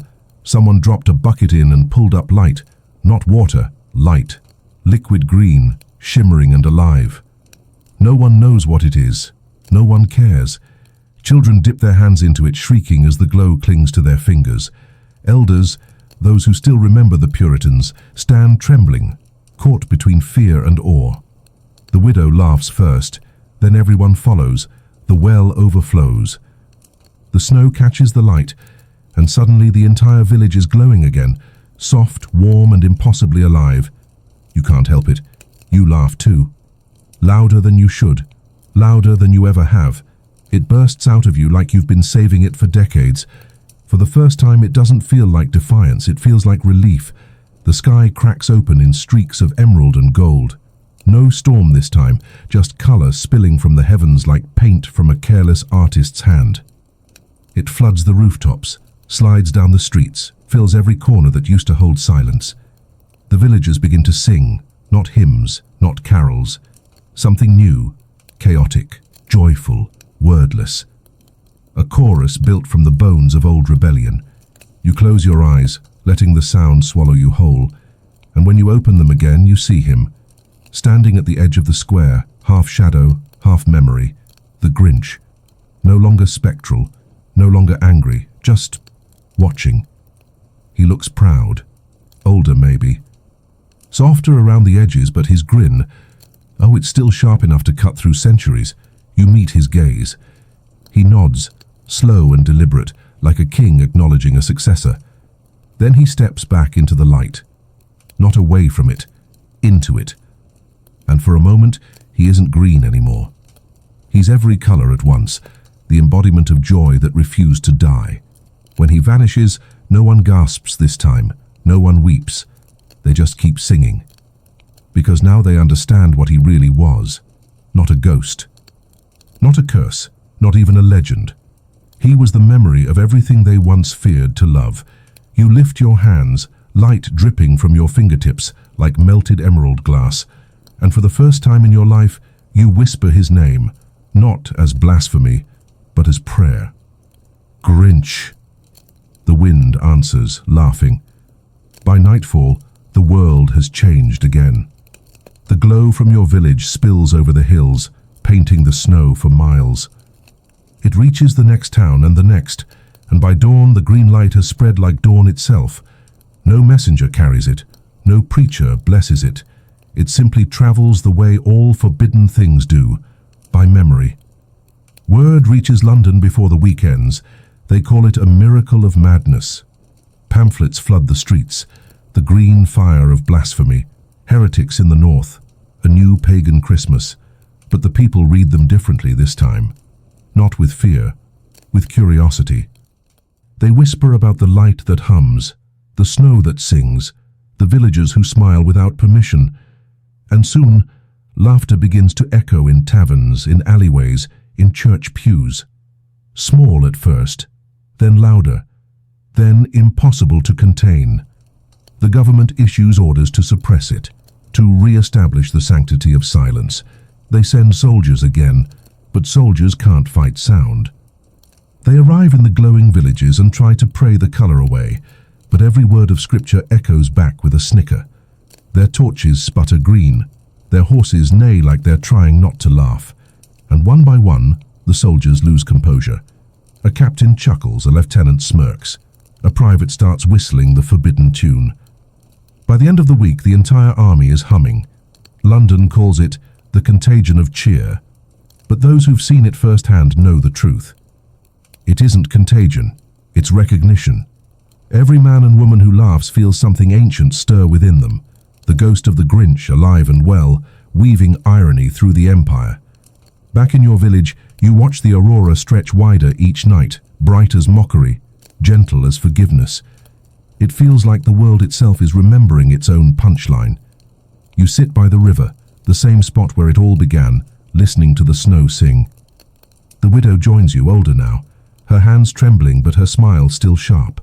"Do you think he's really gone?" she asks. You shake your head. "No, he just changed shape." She chuckles, voice thin as smoke. "Into what?" You think about it for a moment, about the laughter spreading, the smiles breaking through the cracks of history, and then you say, "Into us." Because that's the truth, isn't it? Every grin, every chuckle, every act of joy and defiance of power, that's him. That's the echo of a creature who refused to let misery be mandatory. The river reflects the aurora, turning your faces into shimmering specters. You look almost holy, the holy heretics of happiness. And somewhere far above, where colour meets cloud, a faint voice whispers through the wind. Now that's what I call a comeback. It doesn't take long for the movement to earn a name. They call you the Laughing Sect, a title meant as insult, but it spreads like perfume through rumour and rebellion. Within a month, every city has one. Small circles of people who meet in basements or behind locked tavern doors to tell jokes, sing forbidden carols, and light candles tinted green with copper dust. It's not religion, it's recovery. The Puritans' world had demanded silence. You offered echo. They'd preached purity. You preached parody. And parody, it turns out, is bulletproof. The authorities try to outlaw the meetings. They raid taverns, confiscate laughter, arrest storytellers. But how do you arrest a smile? How do you burn sarcasm? Every crackdown births 10 more jokes, each one sharper than the last. Every sermon against you becomes your next punchline. The more they condemn, the funnier it gets. Within the year, even priests are laughing mid-sermon, claiming divine revelation through irony. Someone prints a pamphlet titled "The Gospel According to the Grinch." It sells faster than the Bible. You read it one night by candlelight, half expecting to find mockery. Instead, you find poetry. And lo, the Lord of Spite looked upon the joyless and said, "You've mistaken solemnity for salvation." And he gave unto them the colour green, that they might remember envy is just longing that forgot how to dance. You laugh so hard you cry, because it's ridiculous and perfect. The next day the pamphlet is banned. By sunset, everyone owns one. London's grey skyline begins to flicker at night, not with torches, but with candles burning green through shutter cracks. Children play in alleys shouting, "You're the Grinch," as a compliment. Artists paint him in secret, haloed and smirking, their saint of subversion. And through it all, the same hum persists beneath the noise of the world, the snow song, the wind's chuckle, the steady pulse of irreverence refusing to die. You stand at your window watching this strange rebirth unfold. You never meant to lead anything. You only wanted to laugh. But laughter, it seems, was waiting for someone foolish enough to protect it. In the distance, church bells ring, but they don't sound holy anymore. They sound human. They sound alive. You whisper into the night. Wherever you are, you've done it. And the wind answers, smug as ever. "Didn't I tell you, once joy learns to mock, it can't be killed?" You grin, shaking your head. He's right, of course. He always was. You look at your reflection in the window. Green light dancing on your face, your grin sharper than you remember. For a fleeting second, you see his reflection overlap yours, the same curve of the mouth, the same irreverent spark in the eye. And then you realize he didn't just survive in laughter. He survived in you. By the winter of 1655, the impossible happens. The green candles are no longer hidden. They're sold openly in London's markets. Children wear little wooden grin charms around their necks, calling them lucky faces. And every December, the same hum spreads through the streets, low and steady, like a secret heartbeat under the sound of commerce. The Puritan government doesn't know what to do. They tried outlawing laughter. Then they tried owning it. Now they're trying to brand it. They issue new pamphlets declaring December 25th a day of measured merriment. No gifts, no carols, just reflective cheer. You can't make that up. Of course, people ignore it. Reflective cheer is like dry water. Nobody's buying it. Instead, the people start a new festival. Unofficial, unsanctioned, unstoppable. They call it Grinchmas. It begins as mockery, a wink at the hypocrisy of joy with limits. But like all jokes that cut too close to truth, it grows. By nightfall, the streets fill with people wearing crooked smiles painted across their faces. They give each other stolen apples and burnt bread, gifts of imperfection, they call them. No hymns, no sermons, just stories. Tales of irony, rebellion, and warmth in the face of cold. And somewhere in the chaos, you realize something extraordinary. No one fears joy anymore, they crave it. You walk among the crowds, the smell of cider and pine heavy in the air. Laughter spills from every corner. Someone plays a broken fiddle.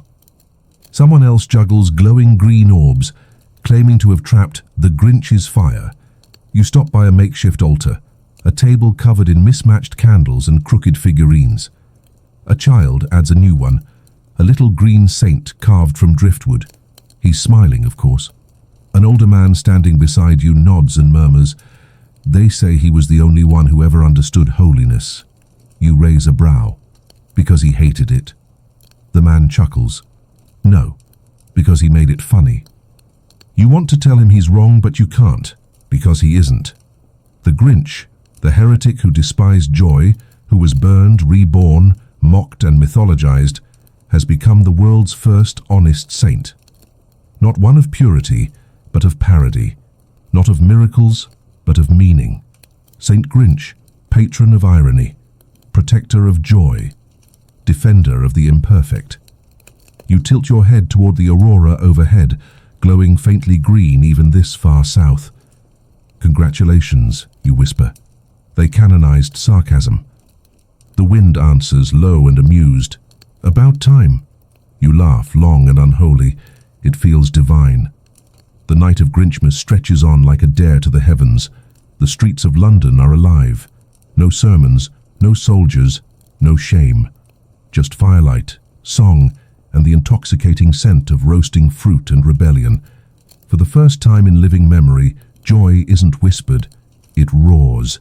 You wander through the crowd, half in disbelief. Everywhere you look, the world glows faintly green. Even the Thames, slick and black under the moonlight, shimmers as though reflecting some celestial mischief. At one corner, a troupe performs a play, a parody of the Puritans, all grey cloaks and loud frowns.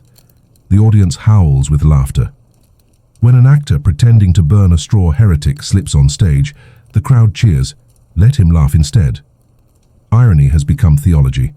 Further down, a merchant sells small glass orbs filled with green light. He calls them souls of joy. They're just glowworms trapped in bottles, but no one cares. Faith, after all, has always been about what you choose to believe. And then there's the food. Oh, the food. Nothing fancy, just pies burned on purpose, cider too strong, bread too sweet. Every flavor a tiny rebellion against perfection. You bite into a tart so bitter it makes your eyes water, and you grin through the sting. Because that's the point, isn't it? Joy that hurts a little. Happiness with teeth. You stop by a group of children singing off-key. Their voices wild, uncoordinated, perfect. Their song has no melody, no rhyme, just a refrain that spreads like wildfire through the crowd. He burned, he grinned, he laughed, he sinned, and still he lives within. The chant rolls through the city, echoing off stone walls, climbing chimneys, finding its way into every ear that once belonged to fear. And somewhere above it all, faint but unmistakable, thunder laughs. You turn toward the sound and see the clouds glowing green again, curling into that familiar crooked smile. This time, though, it doesn't fade. It stretches wider, illuminating the city below like an aurora made of mischief. People gasp, point, fall to their knees, but not in worship, in gratitude, in awe that something this absurd, this free, could belong to them again. A woman beside you murmurs, "Do you think he forgave us?" You shake your head. He never needed to. He just wanted us to get the joke. The grin in the sky flickers once, as if agreeing. When dawn comes, the streets are littered with candles, breadcrumbs, and laughter. No guards arrive, no punishments follow. The city simply wakes up happier. And though no one admits it aloud, everyone knows, and this isn't a festival anymore. It's faith, and faith, once it starts laughing, never goes quiet again. By spring, the miracle has a schedule. Grinchmas, once a whispered rebellion, then a joke, then a riot, becomes official. The Parliament of Saints, exhausted by laughter they cannot legislate, issues a proclamation. Let the people have their merriment, so long as it offends no scripture and produces no smoke, which of course offends both scripture and produces smoke immediately. The irony is delicious. The government that once outlawed joy now collects taxes on it. They mint coins with a crooked smile stamped on one side. Saint Grinch, patron of moderation, they call him. Moderation. You nearly choke laughing when you hear it. But even irony must evolve. The laughing sect turns their gatherings into grand processions, mocking parades that blend prayer and parody until no one knows which is which. Green banners ripple over streets that once hosted gallows. Children toss handfuls of pine needles like confetti. And everywhere you go, someone's telling the story again. The creature who hated Christmas, the zealots who burned him, and the world that learned to laugh. You watch all this unfold from a quiet corner of the city, older now, slower, but the fire in your chest burns as steady as ever. A group of young celebrants approach you, carrying masks painted with wide, wild smiles. They hand you one. "You were there," one of them says, eyes shining. "Tell us what he was like." You hold the mask for a long moment, tracing the rough edges with your thumb. You could tell them the truth about the fear, the fire, the silence that followed, about how the Grinch wasn't divine or demonic, just tired. A creature too human for a world that feared humanity. But you don't. You just smile and say, "He was funny." The crowd laughs, not realizing it's the most accurate sermon ever preached. As the parade moves past, you put on the mask. The world spins green and gold through the slits of painted eyes. For a moment, you feel him beside you again. Not as a ghost, just as presence. A familiar warmth curling behind your ribs. "You've done well," he whispers. "Even I didn't think irony could last this long." You grin behind the mask. "Maybe that's your real miracle," you murmur. "You made the world too ridiculous to hate." He chuckles. "You're welcome." Then the voice fades into the sound of drums and laughter. You walk with the parade, the cobblestones glowing faintly beneath your steps. Children sing, elders hum. The air itself vibrates with mischief. The city that once outlawed laughter now worships it. And though the streets are filled with joy, you know the Grinch's lesson still holds true. Joy is never safe. It's just cleverer now. Night falls on the new holiday. The city glows, not with candles this time, but with light from every window, every street, every smirk reflected in glass. London hasn't been this bright since before it forgot how to be alive. The bells ring from every tower, offbeat, joyful, imperfect. Their rhythm sounds drunk, and that feels right. Perfection had its century, now it's chaos's turn. You walk along the riverbank. Crowds spill out from taverns singing half-remembered songs. None of them rhyme, none of them need to. Every word is a celebration of surviving another round of seriousness. A street preacher stands on a crate, shouting above the din. "Repent your laughter." He looks so desperate, so small against the roar of joy around him. Someone hands him a cup of cider. He hesitates, then drinks. The crowd cheers. Another convert saved by mockery. You find a quiet spot near the bridge, watching the reflection of the city ripple across the Thames. Green light moves like a heartbeat through the water. It looks almost alive. Maybe it is. Footsteps crunch behind you. A child's voice. "Mister, is it true you met him? The real Grinch?" You turn. A girl, maybe 10. Her face painted with a crooked grin, candlelight flickering in her eyes. You nod slowly. "I did." "What was he like?" she asks. Her tone isn't afraid. It's reverent, the way others might ask about angels. You take a breath, feeling the weight of the answer. "He hated Christmas," you say. Her eyes widen. "Really?" "Yes," you continue, smiling faintly. "But not the part you think. He hated the pretending, the forced smiles, the rules about when and how to be happy. He thought joy should be messy." She thinks for a moment, then grins. "Like this?" A snowball hits your shoulder. You laugh. "Exactly like that." You throw one back, then another. Soon half the street joins in. Men, women, children, all pelting each other with handfuls of glowing green snow. Laughter ricochets through the city like thunder made of delight. When it finally calms, you notice the preacher still standing on his crate, snow dripping from his hat. Even he's laughing now. Maybe it's exhaustion, maybe it's grace. You glance up. The aurora is back, wide and wild, curling across the sky like a grin that refuses to fade. And for a heartbeat you see him again, perched on a cloud, arms crossed, watching the chaos below with paternal pride. He doesn't say anything this time. He just winks. You raise your hand in salute. "Happy Grinchmas," you whisper. The wind answers with a sound that could only be described as applause, because tonight, holiness has learned how to laugh, and no one's ever going to forget the joke again. Time does what it always does. It mocks permanence. Years blur into decades. The world shifts, forgets, remembers, forgets again. But through it all, the grin survives.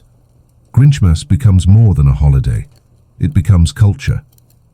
An institution built on irony, fueled by laughter, wrapped in ritualized chaos. Every December, cities across England light green lanterns. Markets sell saintly sweets, shaped like crooked smiles. Children wear paper masks and chase each other through the snow, shouting, "Repent your seriousness." Even the church joins in, because what else can it do? The clergy wear emerald stoles and preach sermons about joy through humility, which of course is hilarious to everyone listening. They call this new doctrine the theology of mirth. It teaches that humor is divine and self-importance is sin. It spreads faster than plague ever did. The pews are full again, because now at least, religion's finally entertaining. But somewhere deep down you worry, because you've seen this before. You know what happens when laughter becomes law. The irony starts to curdle. Joy becomes performance again. People laugh because they're supposed to, because it's tradition, because not laughing would make them look pious in the wrong century. And that feels familiar. Too familiar.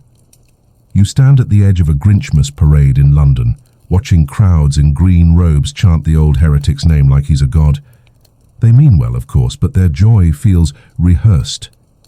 Children toss green petals into the air. Merchants hawk sacred sarcasm charms, and a giant puppet of the Grinch floats above the city like an idol built from laughter that forgot its punchline. You can almost hear him groaning somewhere in the wind. Really? This again?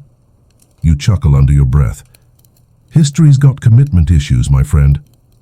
Still, there's beauty here, even in imitation, even in ritual, because beneath the noise, you catch glimpses of something real. An old woman sharing bread with a stranger, a beggar laughing as he warms his hands by a stolen flame, a child whispering to a snowflake, "Thank you for coming back." The meaning is still there. Buried, maybe, but alive. And as the parade surges past, you realize that every age builds its own version of holiness and its own version of hypocrisy. The Grinch didn't end that cycle. He just added laughter to it. You smile, bittersweet, watching the green lanterns flicker in the night. Maybe that's all miracles ever are. Mistakes that learned how to smile. The parade grows louder. You can feel the rhythm in your ribs, the boom of drums, the roar of 1,000 rehearsed laughs, the bright synthetic shimmer of controlled happiness. You used to love that sound. Now it just feels like déjà vu in Technicolor. Everywhere you look, faces painted green grin back at you. Perfect smiles. Too perfect. Vendors sell holy humor trinkets. Tiny bells shaped like teeth, vials of bottled laughter, candles labeled authentic Grinch glow. People buy them in bulk, desperate to prove their devotion to the joke they no longer find funny. Irony, it seems, has been domesticated. You watch as the high priest of the Church of Mirth takes the stage, his robes glittering green and gold, his grin almost evangelical. He raises his arms, shouting to the crowd, "Laughter is salvation, mockery is faith." They cheer, they chant, they sound holy again, and that's what scares you, because holiness, no matter how well-intentioned, always forgets to laugh at itself. You slip away from the crowd, your boots crunching through snow that glows faintly under the torchlight. Behind you, the city hums with celebration. Ahead, the river waits. Dark, calm, indifferent. You stand by the water's edge, the reflections trembling like truth under interrogation. The wind moves, soft, familiar. "Thought you'd enjoy the view," says a voice that shouldn't exist. You turn, and there he is, older, if that's even possible for a myth. Less monster, more man, the Grinch. Not glowing now, not ethereal, just there, wrapped in a coat too thin for the cold, smiling that same tired, knowing smile. "They made a church," you say. He nods. They always do. They pray to you. He chuckles. Poor taste. You both watch the lights for a while, the green glow rising and falling like a heartbeat too big for its body. It was supposed to be a joke, you mutter. It still is, he says. They just forgot who the punchline was. The words hit harder than they should, because he's right. The world turned laughter into obligation, irony into orthodoxy, and you can't burn a church that prays to humor. He looks at you, eyes soft, almost sad. Don't let them make it serious again, promise me that. You nod, though you're not sure how. He steps closer, resting a hand on your shoulder, warm, impossibly real. Good, he says. Someone has to keep the joke alive. Then he fades, not in smoke or glory, but like a smile fading into thought. Gone. Again. You turn back to the city. The noise continues, the laughter booming across rooftops. But beneath it, you hear something smaller. Real laughter. A girl giggling in an alley. A couple whispering secrets between grins. A boy singing off-key to his reflection in a puddle. The true faith still exists. Quiet, hidden, unorganized, exactly how he would have wanted it. Decades pass again, and the world moves on. But it never really forgets. Empires rise, collapse, and rise again, wearing different hats, each one convinced it invented order. But no law lasts long when people still remember how to laugh. The Church of Mirth becomes something else. Not outlawed, just irrelevant. It burns itself out under the weight of its own self-importance. Too many rules about when to smile, too many sermons about how to joke correctly. You outlive it all, not because you're immortal, just stubborn. Your hair has gone white, your hands tremble, but your grin remains sharp. The world around you has color again, not just green, real color. The kind you can't regulate. You live in a small cottage at the edge of a new city. No sermons here, no saints, just laughter drifting through the open windows of taverns. Children play in the streets wearing mismatched costumes, mocking history they no longer fear. Every Grinchmas, they come to you. The children, they bring bread, cheap cider, and too many questions. Did you really meet him? Did he really hate Christmas? Was he really green? You always laugh before answering, because the answer changes every year. Sometimes he was a ghost, sometimes a man. Sometimes just a metaphor too clever for its own good. But always, always he was real. You tell them how he was burned, how he came back brighter, how his laughter outlived the fire. They listen, eyes wide, half terrified, half enchanted. And when you finish, they always ask the same thing. Where is he now? You never answer right away. You let the question hang in the air like smoke. Then you smile, slow and secret. He's wherever someone laughs when they shouldn't. The children gasp as if that's the best kind of magic, the invisible, impolite kind. After they leave, you sit by the fire, alone again with memory. The world outside hums, machines, carriages, chatter. But beneath it, you swear you can still hear the snow's old song. It's faint now, fragile, fading in and out like an old record on borrowed time. You wonder if it remembers you too. Then through the window a shadow moves. Tall, thin, familiar. You don't turn around. You just say, "Took you long enough." And the voice, old and ageless, answers, "I had to see if they'd keep laughing without me." You grin. They did. He steps closer, his reflection flickering in the glass beside yours. Two old heretics, smiling at a world that finally learned how to survive its own seriousness. "Then my work's done," he says. "Yours too." You shake your head. Not yet. The next world's already forgetting. The Grinch chuckles softly. Then let's remind them. The fire crackles softly. He stands across from you now, more solid than any memory should be. Not glowing, not spectral, just present, like the idea of laughter that refuses to die quietly. He looks older too, wrinkles carved by irony, eyes dimmer but kinder. The grin, the same eternal smirk, still cuts through everything. "You know," he says, glancing around the small cottage, "I never thought I'd see a world this colorful. It's almost annoying." You laugh. "You made it that way." He shrugs. Accidentally, I was aiming for chaos, ended up inventing joy, typical. He sits across from you, the chair creaking like it remembers other ghosts. For a moment, neither of you speak. The silence isn't uncomfortable, just earned. "So," he says finally, "what do they call me now?" You grin. Saint, prophet, heretic, meme. He winces. Meme? That sounds contagious. It is, you say. That's the point. He leans back, eyes glinting. Ironic. They spent centuries trying to burn the idea of joy, and now they worship it. You pour 2 cups of cider. He raises his as though he's toasting the absurdity of it all. To survival by sarcasm, he says. You clink your cup against his. To holy mistakes. The firelight flickers green for a heartbeat. The wind outside hums a familiar tune. For a brief, impossible moment, you could swear the world is laughing with you. Then his expression softens. "Tell me, old friend," he says quietly, "do they still need me?" You think for a long time. The city outside still laughs, but the laughter has changed. Louder, faster, more for show than for feeling. "Maybe not," you say, "but they still need what you meant." He smiles faintly, the kind of smile that understands it's already halfway to a goodbye. "Good," he says, "because stories should never outlive their punchlines." He stands, brushing imaginary ash from his coat. The snow outside glows faintly green, casting shifting patterns across the floor. You ask, "Where will you go?" He tilts his head. "Anywhere joy's illegal." "Which is everywhere," you reply.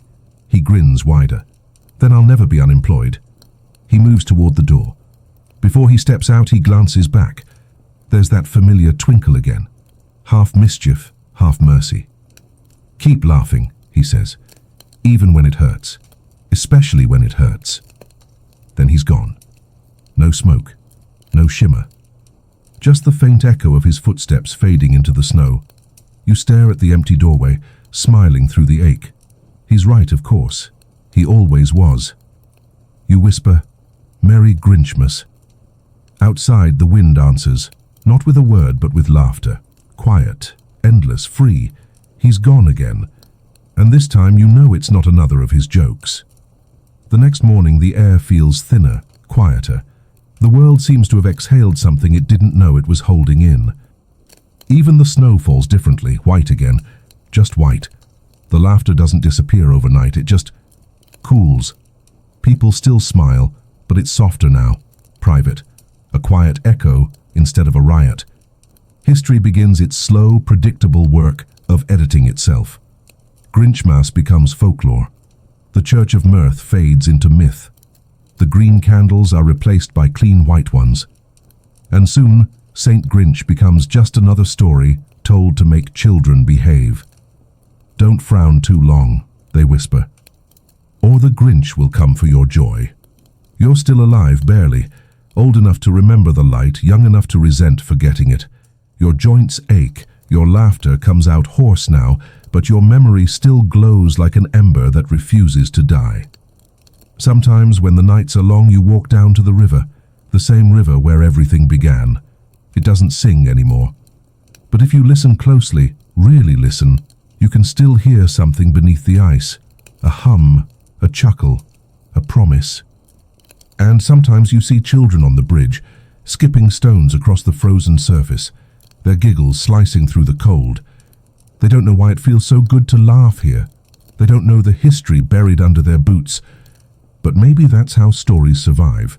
Not remembered, just felt. One evening as you pass a bakery, you catch the smell of cinnamon. You stop dead in your tracks. It's the same scent from the old days. Illegal sweetness, sacred rebellion. Inside, a young woman hums while she kneads dough, the same forbidden tune that once started a witch hunt. You step inside. She looks up, startled. Then she smiles. A real smile, messy and unpracticed. "Sorry," she says, "it just helps me work faster." You shake your head. "Don't apologize, keep singing." Her brow furrows. "Do you know it?" You grin, tears threatening but refusing to fall. Every note. You hum with her, quietly at first, then louder, until the old melody fills the shop. Outside, passers-by stop. Some frown, some listen, and one, an old man, maybe your age, starts laughing softly. The air shifts. You feel it, the hum returning. Maybe he isn't gone after all. Maybe he's just waiting for the next forbidden song to wake him. You close your eyes, and for a heartbeat you hear him again. Not bad, old friend, the wind whispers. You kept the punchline alive. The world outside the bakery is pale again, but now you see it differently. Not colorless, just waiting for paint. You stay by the window as night descends. The streets empty. The candles in the windows flicker like uncertain hearts. And yet, under that stillness, you feel it. The hum growing again, faint but insistent. The baker finishes her last loaf and sits beside you. "Was that song really so dangerous?" she asks. You laugh softly. "It nearly burned the world down once." "Why?" "Because it made people feel alive without permission." She smiles at that, small and reverent. "Then we should keep singing." You nod. "Quietly," you say. "That's how it always begins again." Outside, snow starts to fall. Each flake glows faintly, not green this time, but with the faintest tint of color, blue, gold, pink, as if the spectrum itself is relearning how to exist. The air tastes familiar, pine, ash, and a trace of mischief. The baker hums again, and soon her apprentice joins, then a passerby who can't help himself, then another. A chorus builds in the dark, unplanned, unholy, unstoppable. People open their windows to listen.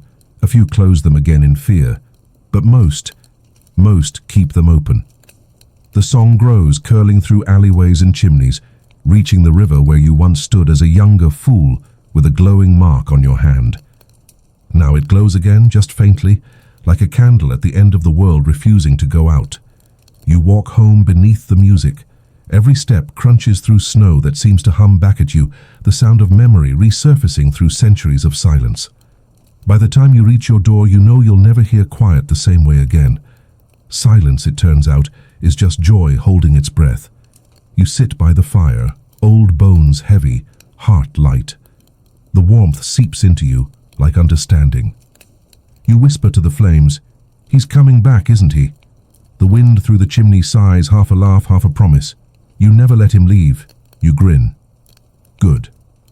You close your eyes, and for a moment you're back in 1647. The snow grey, the air sharp, the fire too bright. Only this time you're not afraid. You see him standing across the square again, younger, sharper, unburned. The Grinch. He lifts his mug toward you. You raise an invisible one back. "To irony," he says. "To survival," you answer. The flames flicker green once more. The sound of laughter, yours, his, the world's, fills the room like oxygen. And somewhere outside, the snow begins to sing again, low and tender, a lullaby for the kind of happiness that always, always returns. Winter bleeds into another. The years no longer matter. They've blurred into one long afterglow of memory and sound. The world has moved on, built new machines, new laws, new ways to disguise its longing. But the snow still hums. You wake one morning to find your window frosted over with intricate patterns, spirals and curls that almost look like handwriting. When you hold your breath, you can read it. A single word traced in ice. "Still?" You laugh. Of course he'd check in this way. "Still," you whisper back, fogging the glass. The word dissolves, and the wind answers with a lazy chuckle that ripples through the rafters. Outside, the world looks half forgotten. The streets are buried under years of neglect. The church bells are rusted, their tones warped into something that sounds like sarcasm. And yet people endure. The baker's shop has new owners now, grandchildren of the girl who once sang the forbidden tune. They don't know the story, but every winter they hum that same melody without knowing why. Heritage disguised as instinct, faith passed down as rhythm. You walk slowly through the square. The fountain is cracked, but water still trickles beneath the ice, and that faint, impossible green glow still pulses there, steady as breath. A group of children plays nearby, throwing snow at one another with exaggerated theatrical laughter. They call each other names. Grinch, heretic, merry fool, all compliments now. You sit on a bench and watch, hands trembling, heart too full. The same sky, the same snow, but a world entirely new. And then you hear it, the wind shifting, not harsh, not cold, playful. It circles you once, tugging at your scarf, brushing your hair. Then it whispers, "You did well, you old hypocrite." You grin. So did you. The air smells of smoke and pine and something else, the faint sweetness of roasted apples, the scent of rebellion that never really leaves a place once it's bloomed there. For a moment you imagine him beside you again, lean, green, ageless. The smirk softer now. He doesn't speak, but you feel the weight of his approval in the stillness. The snow falls thicker. The children's laughter echoes like bells from another century. And you realize the Grinch didn't survive in history. He survived through it. He became the part of human nature that refuses to surrender to shame. You whisper to the wind, "What happens when they forget again?" The answer swirls around you, half wind, half laughter. "Then we'll make a new joke." You close your eyes and laugh with him, because that's how it always begins again. The next storm arrives without warning, not fierce, just big enough to make the world forget what month it is. The kind of storm that wipes away tracks, walls, and certainties. You stay by your window, wrapped in the last blanket the widow wove decades ago. The fire pops and mutters like an old friend refusing to die before the punchline, and through the howl of the wind, you hear it, that faint, impossible rhythm again. Not a song, not exactly laughter. Something between the two, like joy trying to disguise itself as weather. You step outside. The snow catches your breath instantly, cold enough to sting, clean enough to wake you. Everything glows faintly green again, but softer, like memory refusing to fade completely.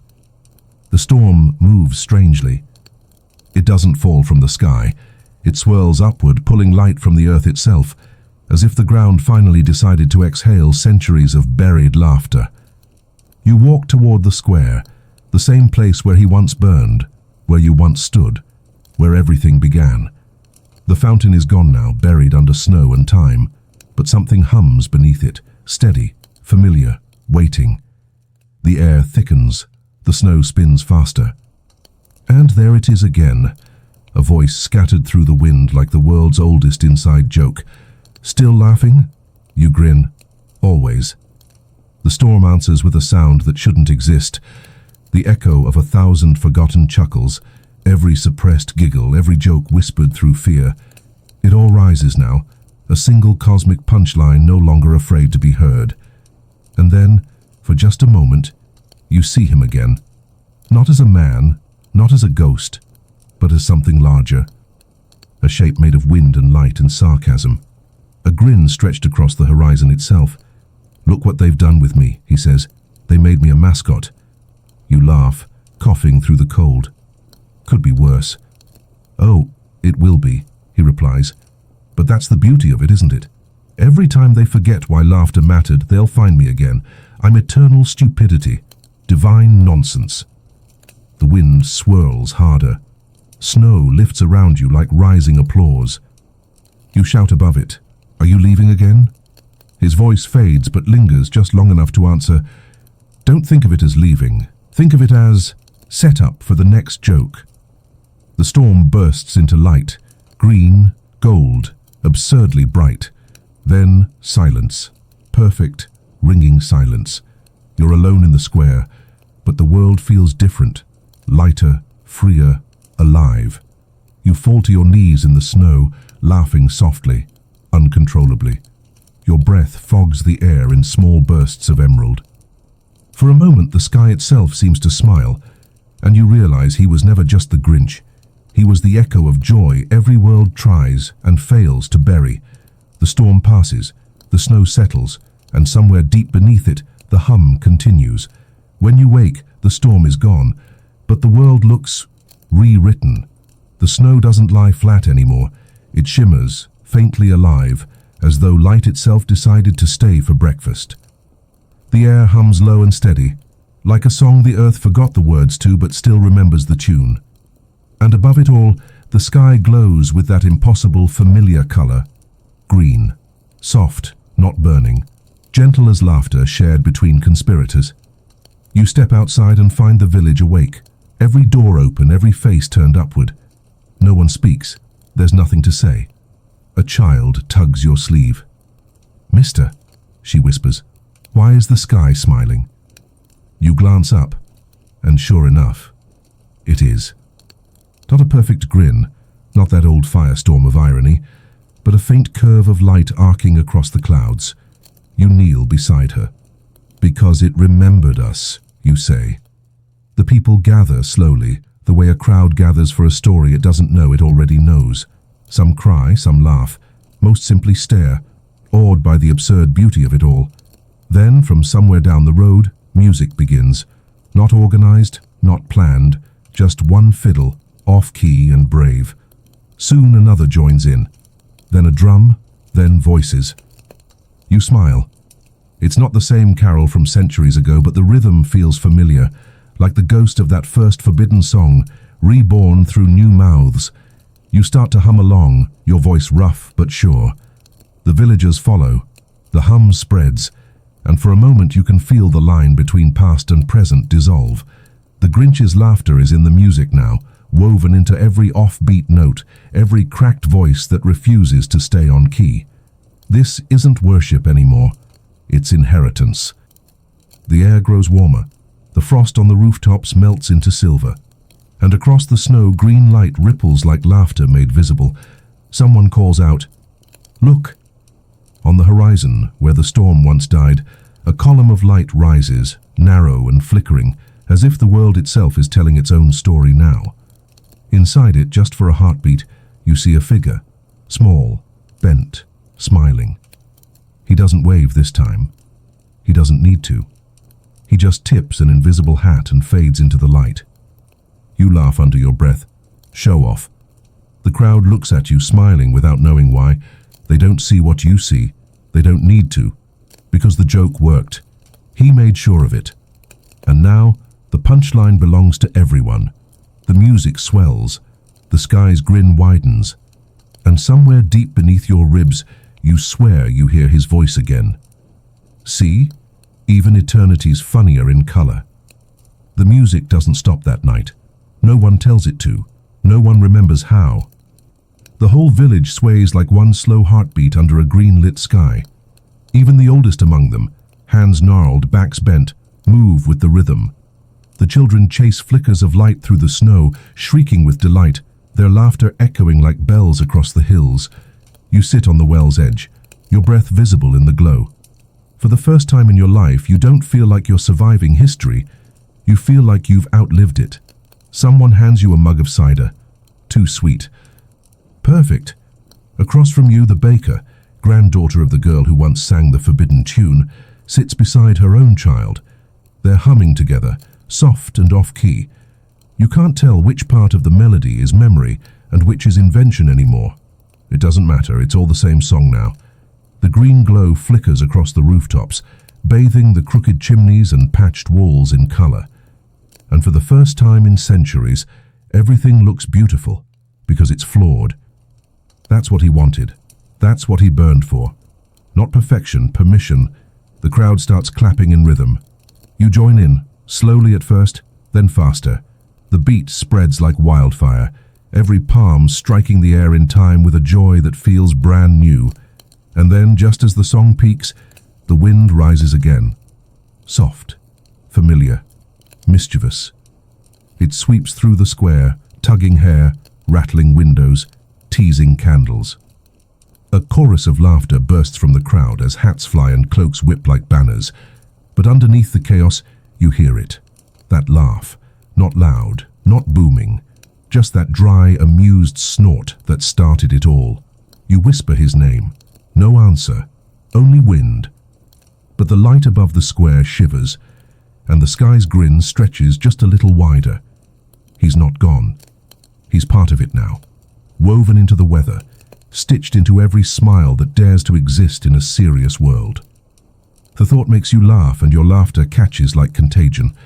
Soon the whole crowd joins in again, not out of reverence, not out of fear, but because it feels right. When dawn finally comes, the snow stops glowing. The light fades to silver. The wind dies down. But no one is sad. They all know it will return, when the next generation forgets how to laugh, and the world needs another miracle wrapped in mockery. You look to the horizon, where the last streak of green lingers like an afterthought. "Rest well, you ridiculous saint," you whisper. You won. The wind sighs one last chuckle before disappearing into daylight, and the snow, quiet and content, keeps the secret for another 100 years. 100 years later, they dig up the square.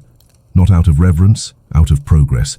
Engineers arrive in boots too clean, faces too young to remember when faith came in colors. They're building something called the National Transit Line, a train that will slice through the country like a sermon of steel. They don't know the ground they're standing on, once burned bright with heresy. The first shovelful of dirt clinks against something hard, a fragment, metal, bent, shaped like a smile.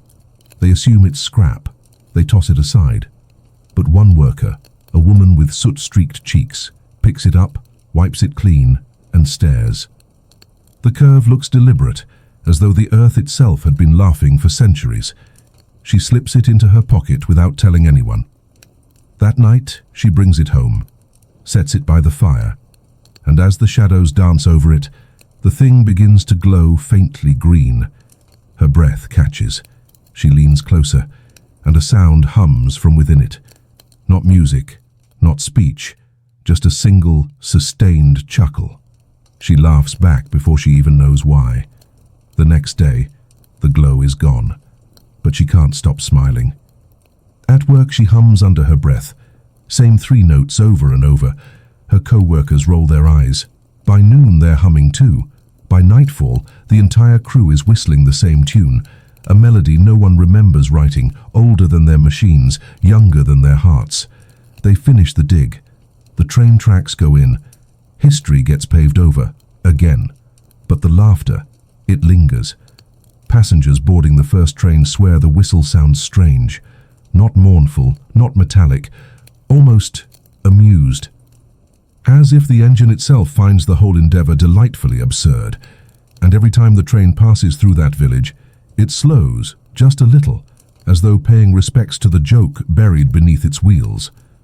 Some nights, if you stand near the platform, you can hear it.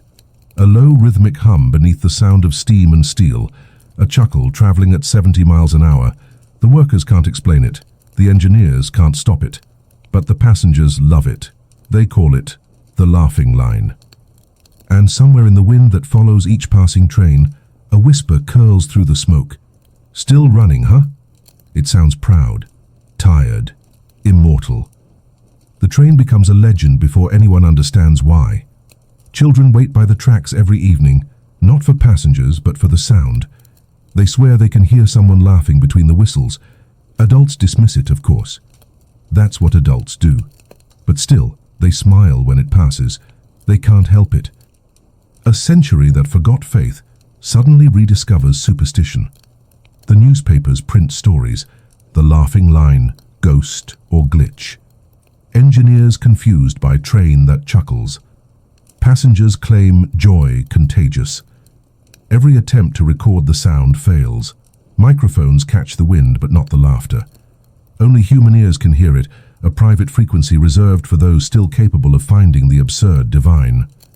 The company tries to capitalize, of course.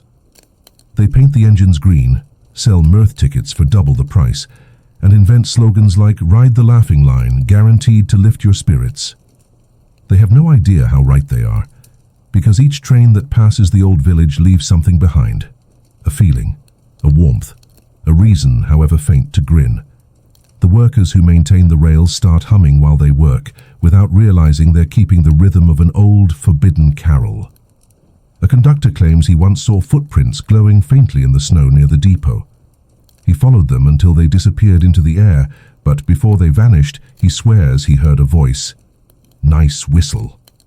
You laugh when you hear the story, or rather, your descendants do, because by now you're long gone. Your cottage has turned to dust, your words into rumor, but the joke you helped tell has outlived flesh. In cities miles away, factories fill the air with smoke and thunder. Men work 12-hour shifts, faces grey with soot. But even there, in the noise and exhaustion, someone starts whistling the Laughing Line's tune. One man hums it while loading coal, another picks it up by instinct. Soon the entire floor joins in, a choir of grease and defiance. Foremen yell for silence, machines drown them out. The sound becomes a wave of rough harmony, a living protest made entirely of grin and grit. And above the clamour, as smoke pours through the skylights, something moves. A curl of green mist, a flash of teeth, a chuckle that vibrates through the metal beams. The Grinch, not in flesh, not in ghost, in idea, alive in industry, in laughter that refuses to obey efficiency. For one glorious moment, the machines themselves seem to join in. Their pistons beat in rhythm, the steam pipes hiss the tune, even the clock on the wall ticks off beat, like time itself is laughing again. And somewhere deep in the smoke, a voice older than progress hums contentedly. Still funny. By the late 1800s, the world runs on smoke and irony. Cities grow louder, taller, hungrier. The sky turns grey and forgets what colour used to mean. But beneath the thunder of machines, something still hums, a pulse that refuses to die. The Laughing Line becomes legend across continents. Copies of the tune spread faster than the trains themselves. It becomes a lullaby in 10 languages, a protest song, a nursery rhyme, a curse that somehow always ends in giggles. In London's factories, workers start calling it the machine's hymn. When the foreman leaves, they whistle it. When he returns, they cough and pretend it was steam. The melody slips between gears and overbelts, turning labour into rhythm, rhythm into resistance. No one remembers the Grinch anymore, not by name, not by shape. But they still remember how it feels to laugh at power without permission, and that's all he ever was, the echo of the forbidden giggle. At night, soot-faced children peek from rooftops, watching the smokestacks glow faintly green. Their mothers say it's the reflection of gaslight. Their fathers know better. Sometimes the glow dances, flickering like mischief written in flame. Sometimes the wind carries that old mocking laugh through alleyways, turning drunks into philosophers and beggars into poets. You'd think it was magic. It isn't. It's memory, doing what it always does, disguising itself as coincidence. One evening, in a textile mill outside Manchester, the night shift stops working. Not because the machines break, but because every loom starts moving on its own. The workers freeze. The threads twist and tighten, forming letters across the cloth. 3 words. Burned into linen by motion and friction, still too serious. Then the looms stop. No one speaks. One woman bursts out laughing, and soon so does everyone else. The foreman finds them doubled over in hysteria, and when he demands an explanation, someone gasps through tears, "The machine's made a joke." By morning, half the mill is humming the tune again. The other half quits on principle. Word spreads. Every factory claims it happened to them. Looms weaving puns. Steam whistles laughing. Time clocks blinking crooked grins at overworked men. Science can't explain it. Religion refuses to try. But people start to believe again, not in gods, not in ghosts, but in irony. And irony, once it gains faith, becomes unstoppable. The papers call it mass hallucination. Workers call it the Grinch's return. They don't know how right they are. Because that night, when the last factory light dies, someone walks the empty floor. Bare feet, soft laugh, faint green glow. And the walls, for the first time in years, exhale. The newspapers can't keep up with it. Every week brings another headline, half panic, half delight. The steam that laughed. Factory choir in Derbyshire claims invisible conductor. Miners report green glow underground. Experts blame gas. Miners blame God. The government forms a commission. They call it the Bureau of Industrial Disturbances. Its job, to investigate unexplained outbreaks of mirth. Within a month, the Bureau collapses. All its inspectors are caught giggling during interrogations. Turns out irony isn't something you can legislate. The laughter spreads faster than the plague ever did. It travels through gears, whistles, and wires. Telegraph operators swear they hear chuckles between messages. Morse code itself becomes comedic. 3 dots, 3 dashes, and a smirk. Even the scientists can't resist. Nikola Tesla reportedly wires a transmitter that hums the forbidden tune through static. He calls it the resonance of humor. He swears he didn't build it on purpose. Everywhere the world feels haunted by joy. Not holy, not pure, just free. And then, one night, something happens that no one can deny. It's December again, Grinchmas Eve, though no one remembers why the date feels significant. The factories shut down early. The air hangs thick with coal and anticipation. A machinist in Birmingham works late, repairing a clockwork engine that refuses to stay in time. The moment he winds it, the gears start spinning faster than they should. The hands blur. The machine hums the old melody, the laughing line, the machine's hymn, the song that never dies. The walls tremble, the air glows, and through the smoke, a shape forms. Thin, bent, sharp-smiled. Not flesh, not ghost, just outline, just memory made mechanical. He leans against the machine, tilting his head. "Well," he says, "you lot really took Industrial Revolution literally." The machinist screams. The Grinch grins. "Relax," he says. "I'm not here for souls, just checking quality control." And then he laughs. That old, world-bending laugh, and every light in the factory bursts green. Across England, the same thing happens. Forges flare emerald. Engines hum in harmony. The world vibrates with uninvited laughter. People pour into the streets, faces lit like stained glass from the glow of their own disbelief. It lasts one night. One perfect, impossible night. When morning comes, the light is gone. The factories are quiet again. But the soot on every wall bears the same mark, a faint curve etched into brick and steel. A smile. The officials call it hysteria. The workers call it a holiday. Historians will call it an electrical anomaly, but the wind that blows through those empty streets calls it something else entirely. Encore. By the turn of the 20th century, the Green Nights have become myth. Something industrial poets whisper about and preachers avoid mentioning entirely. But myths, as usual, are patient. Electricity replaces fire, and laughter learns a new home inside wires. It crackles through telegraph poles, bursts through light bulbs, and hums faintly inside every machine that pretends to be serious. You can almost hear him in it, the Grinch, that eternal patron of unintended consequences, chuckling through the current. When radio arrives, he adapts instantly. The first accidental broadcast of laughter on air happens in 1901. A technician reports a buzzing, irregular tone resembling mirth. The sound isn't human, but it's contagious. Everyone in the room starts laughing. No one knows why. Newspapers call it the electric epidemic. Psychiatrists call it joy shock. But the workers call it Grinch light, and the name sticks. Soon every new technology hums with his ghost. Film reels flicker with green tints when comedies play. Telephones crackle with static that sounds suspiciously like snickering. Even gramophones distort music into laughter if you wind them too far. He's everywhere now. Not a face, not a myth, just tone. A reminder baked into the age of progress. You can automate labor, but you can't standardize delight. Factories adapt. Their logos start using smiles. Companies brand themselves with cheer they can't control. Laughter becomes currency. Happiness becomes product. The world industrializes irony itself. And through it all, the Grinch watches from somewhere between frequency and fable. He never left. He just switched mediums. In 1923, a filmmaker named Lionel Dax creates a silent picture titled The Heretic Who Hated Christmas.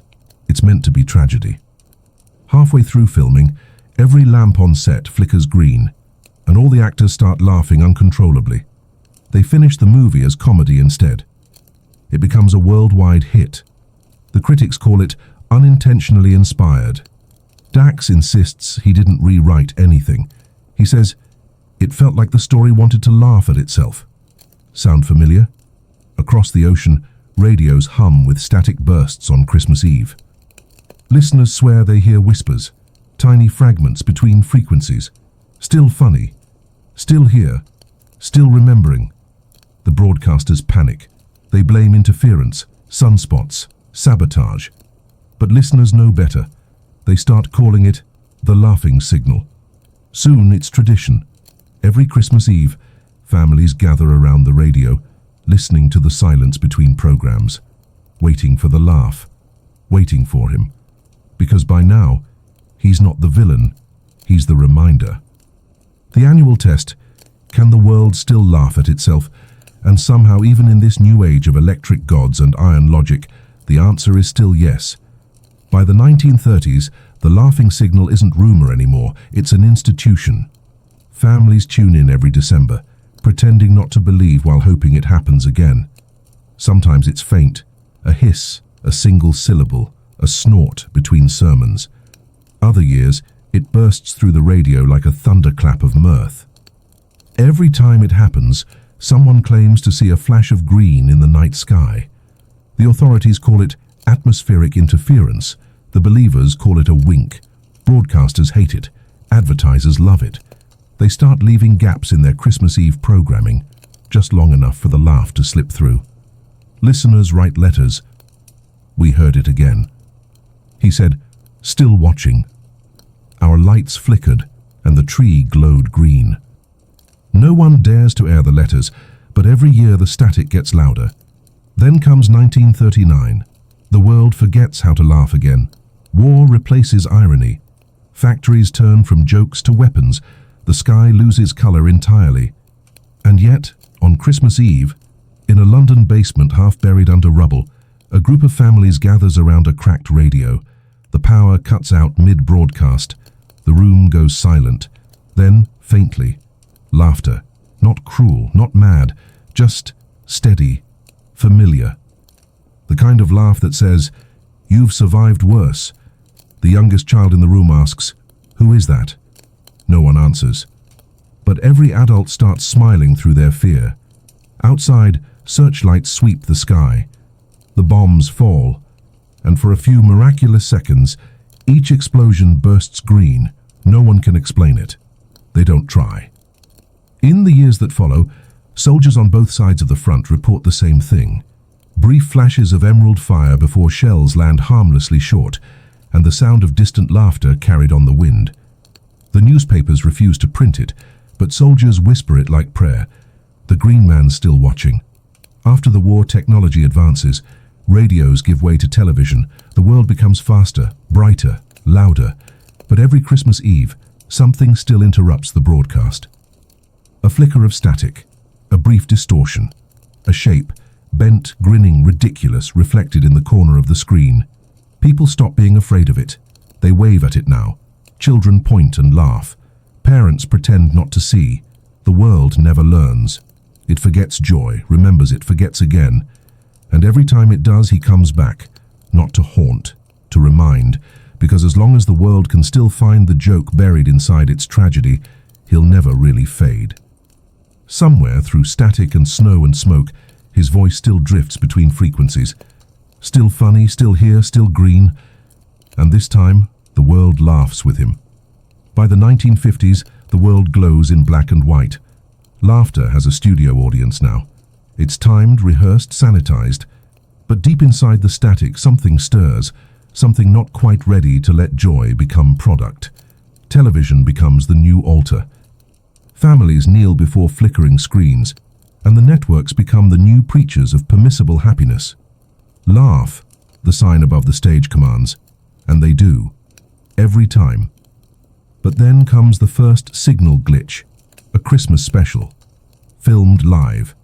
A wholesome host, perfect teeth, perfect smile, telling millions of viewers to keep Christ in Christmas. Halfway through his sermon, the camera flickers. For exactly 1 second, the image distorts. His smile bends. His skin goes pale green. His eyes widen, like he just got the punchline too late. The audience gasps. Then, through the speakers, a single unmistakable laugh. Low, tired, delighted. The studio loses power. When the lights return, the host is pale and speechless. he mutters, and maybe keep laughter in it too. No one ever airs the footage again, but bootleg reels circulate in secret. They call it the Grinch broadcast. Every Christmas after that, someone, somewhere, catches another glitch. A flicker of green light during a carol, a smirk on a choirboy's face when the song hits its holiest note, a shadow in the studio audience that doesn't quite belong. At first, the networks try to suppress it. Then they monetize it. Merchandise floods the shelves. The laugh that haunts the holidays. Hear it if you're worthy. They even release a cartoon, irony incarnate, a story about a green creature who hates Christmas because the world finally needed to be reminded of its own joke again. You sit in your small apartment, old, forgotten, still alive somehow, watching it on your neighbor's TV through the window. The colors pop in Technicolor, red, white, green. He's everywhere now, repackaged, rewritten, declawed. But when the cartoon ends and the credits roll, the static lingers a second too long. And through it, you hear the same voice you once heard whisper across centuries. They made me cute. You laugh out loud. It hurts. It feels wonderful. Better cute than gone, you whisper. The static crackles and you swear you hear him sigh. Maybe, he says, but cute can't scare anyone into honesty. The screen fades to black. The reflection of your own grin stares back. Old, tired, but still here. Because somewhere between satire and sincerity, the world still remembers. It can still laugh, even if it doesn't know why. And that's enough. Television can't kill a ghost. It just gives it better lighting. The next year, networks lean into the glitch. They schedule Grinch interference watch parties. Families sit in dark living rooms with cocoa, hoping for that one flicker of green between commercials. And sure enough, it always comes. Sometimes it's quick, a laugh, a flash, a word no one can quite catch. Other times it's longer. A shadow walks across the studio, leaves a smudge on the lens, and disappears with a wink. Producers call it coincidence. Viewers call it a tradition. Eventually, people stop being afraid of him entirely. He's not the heretic anymore. He's a holiday feature, the spectral stagehand of December, the ghost who haunts television ratings, but every now and then, he reminds them who he really was. One night, during a live telethon, the host cracks a forced smile. He's begging for donations, reciting scripted sympathy for those less fortunate. The audience claps dutifully. Then the teleprompter flickers. The words change. The camera zooms on its own, and on national television the host reads aloud, trembling, "They once burned laughter to save their souls, now they sell it to fill their pockets." The control room panics. Cables spark, monitors flash green, and in the background, that laugh again. Low, pleased, patient, the feed cuts. For exactly 30 seconds, the screen glows solid green. No sound, no logo, just a quiet, living color that feels like being seen. Then the broadcast resumes as if nothing happened. But millions saw it, and the ratings, the highest in history. The network tries to replicate the phenomenon. They fail, of course, because he's never where he's expected. He's irony, not advertisement. In the weeks that follow, strangers begin leaving green candles on their windowsills. Some say it's for luck, others for laughter. But a few, the ones who remember, say it's a reminder that joy must always be a little bit dangerous to stay real. Somewhere in an editing room, a young technician stays late, replaying the green screen moment frame by frame. No figures, no signals, nothing but static. Then just before she shuts the monitor off, 3 words appear in the noise. Brief, faint, almost shy. "Still funny, right?" She freezes, then laughs. "Yeah," she whispers. "Still funny." Outside, snow begins to fall. First white, then silver, then the faintest, most impossible shade of green. And somewhere deep inside the television hum, a voice chuckles softly, pleased that the world still hasn't learned how to take itself seriously. The world moves on again. Pixels replace paper, screens replace stories, and laughter, once sacred, once forbidden, gets rebranded as content. It's the 1990s now. The internet hums like an infant god, new, curious, already tired. People log on to escape themselves, never realizing they're entering the perfect stage for irony's return. Somewhere between dial tones and chat rooms, the laugh comes back. It starts as a glitch. Users on early message boards report hearing faint chuckles through their speakers, even when no audio is playing. Just a stutter of sound, a static snort, a whisper. Still here. Forums light up with speculation. Hackers claim it's a hidden file. Atheists blame paranoia. Christians blame the devil. But the coders, the ones who understand systems too well to trust them, call it the Grinch protocol. Because every time a network grows too self-serious, too moral, too moderated, the laugh appears. A single waveform spike, a green flash on the screen. Then silence. It doesn't crash systems, it just interrupts them, reminds them. Someone uploads the sound to a file-sharing site. It spreads faster than any virus. Every download carries a whisper beneath the code, a signature in binary.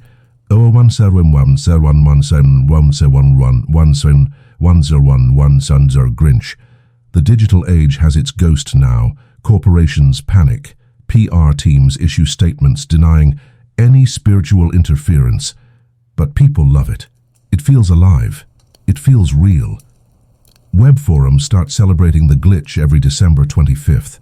They call it the upload. For exactly 1 minute, all ads vanish, all screens flicker green, and every cursor freezes mid-click. Then a laugh, just once, clear, clean, ancient. A meme is born before memes exist, screenshots spread, remixes follow. Soon the Grinch isn't a ghost or a god, he's a gif, a looping grin that mocks the algorithms trying to contain him. And like every great heretic, he thrives on being misunderstood. Every generation finds its version of the sacred, and every sacred thing eventually becomes too serious. The Grinch's gift is always the same.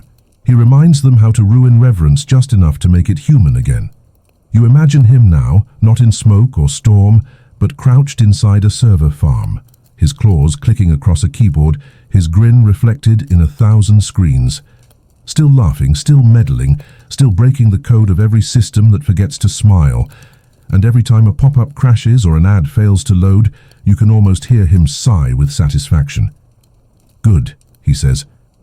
They're still glitching where it matters. By the early 2000s, he's unstoppable. Not flesh, not flame, just code with attitude. The laugh becomes a digital folklore. Every corner of the internet, chat rooms, image boards, primitive forums, whispers the same story. A green flash before midnight, a glitch that erases your tabs, then leaves behind a single message on your screen. Why so serious about joy? No one knows who writes it. It appears in every language, every operating system. Sometimes it crashes a page mid-argument. Sometimes it interrupts political debates with a loud, perfectly timed "ha." Trolls try to claim credit. Hackers chase the code for years. No one finds the source, because there isn't one. He's not in the network. He is the network's sense of humor. The laughing signal has gone digital. Websites start running Grinch hunts, daring users to find traces of the ghost in the code. Videos pop up claiming proof. Grainy green light spilling from monitors, distorted laughter recorded through static. Most are fake, some aren't. One night a live streamer goes viral for real. She's mid-rant, angry, exhausted, shouting about how Christmas is fake, commercial, pointless. Her screen flickers, the camera distorts, and behind her reflection, a figure appears. Familiar grin, sharp eyes, the whisper, "Agreed. That's why it's funny." The chat explodes. Half the viewers scream. The other half laugh until they cry. The clip hits 1 billion views in a week. No one ever debunks it. The internet becomes his new Mount Crumpet. Every meme, every inside joke, every viral irony. He's there, invisible, necessary, grinning through it all. And when people start losing themselves in algorithms, scrolling without thought, posting without meaning, he strikes again. December 25th, 2012. Every major social media feed crashes for exactly 1 minute. All profiles replaced by a single green background and white text. Congratulations, you've industrialized loneliness. Take a breath. Laugh like you mean it. Then everything returns to normal. except the feeds are flooded with laughter. Real laughter. Confused, exhausted human laughter. Tech companies call it a cyber attack. The internet calls it the digital rebellion of joy. You and I know better. It's the same punchline, different century. Because the Grinch doesn't hate Christmas anymore. He hates everything that tries to monetize it. He's the built-in failsafe of every age, a ghost programmed into human absurdity itself. And somewhere, in the circuitry hum of your laptop fan, you swear you hear it again. That snort, that old knowing chuckle, followed by a whisper that crawls right through the bandwidth. Still green, still laughing, still saving you from yourselves. The screen flickers. Your reflection smiles back, just a little too wide. By the 2020s, laughter isn't free anymore. It's tracked, quantified, and sold by the gigabyte. Every joke, every smirk, every half-ironic tweet, monetized. Joy becomes data. Sarcasm becomes engagement. Even irony, that last refuge of rebellion, gets branded and optimized. But the Grinch doesn't die. He adapts. This time, he hides in the algorithm. Not inside it, between it. A ghost in the recommendation system. A glitch in the pattern of predictability. Every now and then, a user scrolling through perfectly curated feeds stops on something strange, a video that doesn't fit the pattern. No title, no tags, no views, just a green flicker and laughter. Not canned laughter, not human either, just laughter that feels alive. If you watch long enough, words appear on screen, one frame at a time. No hashtags, no branding, just stop doom scrolling, start absurdity. Some think it's art. Others think it's malware. No one admits it makes them feel better. The platforms panic. They call it the Grinch anomaly.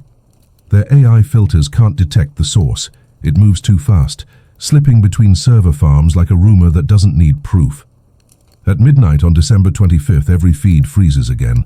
Billions of screens blink green. For exactly 30 seconds, every ad turns into nonsense. Buy less, laugh more.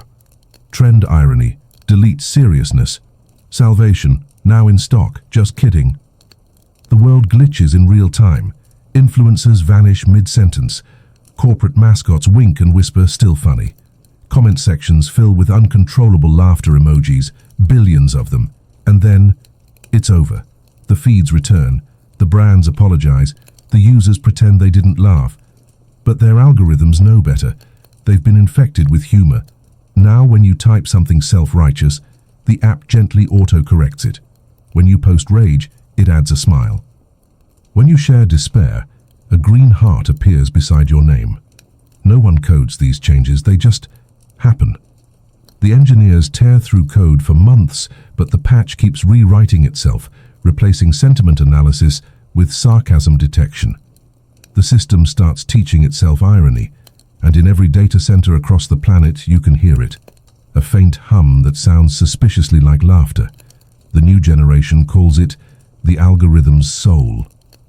But the old few, those who remember the story, just smile, because they know exactly whose sense of humor this is. He's not haunting history anymore. He's moderating it. The Grinch becomes the world's first digital saint. Unintentionally, of course. No churches this time, just hashtags. Laugh responsibly trends every December. People post green hearts and ironic prayers. Bless this chaos. Forgive my algorithm. Deliver us from earnestness. It's supposed to be a joke. And yet somehow it isn't.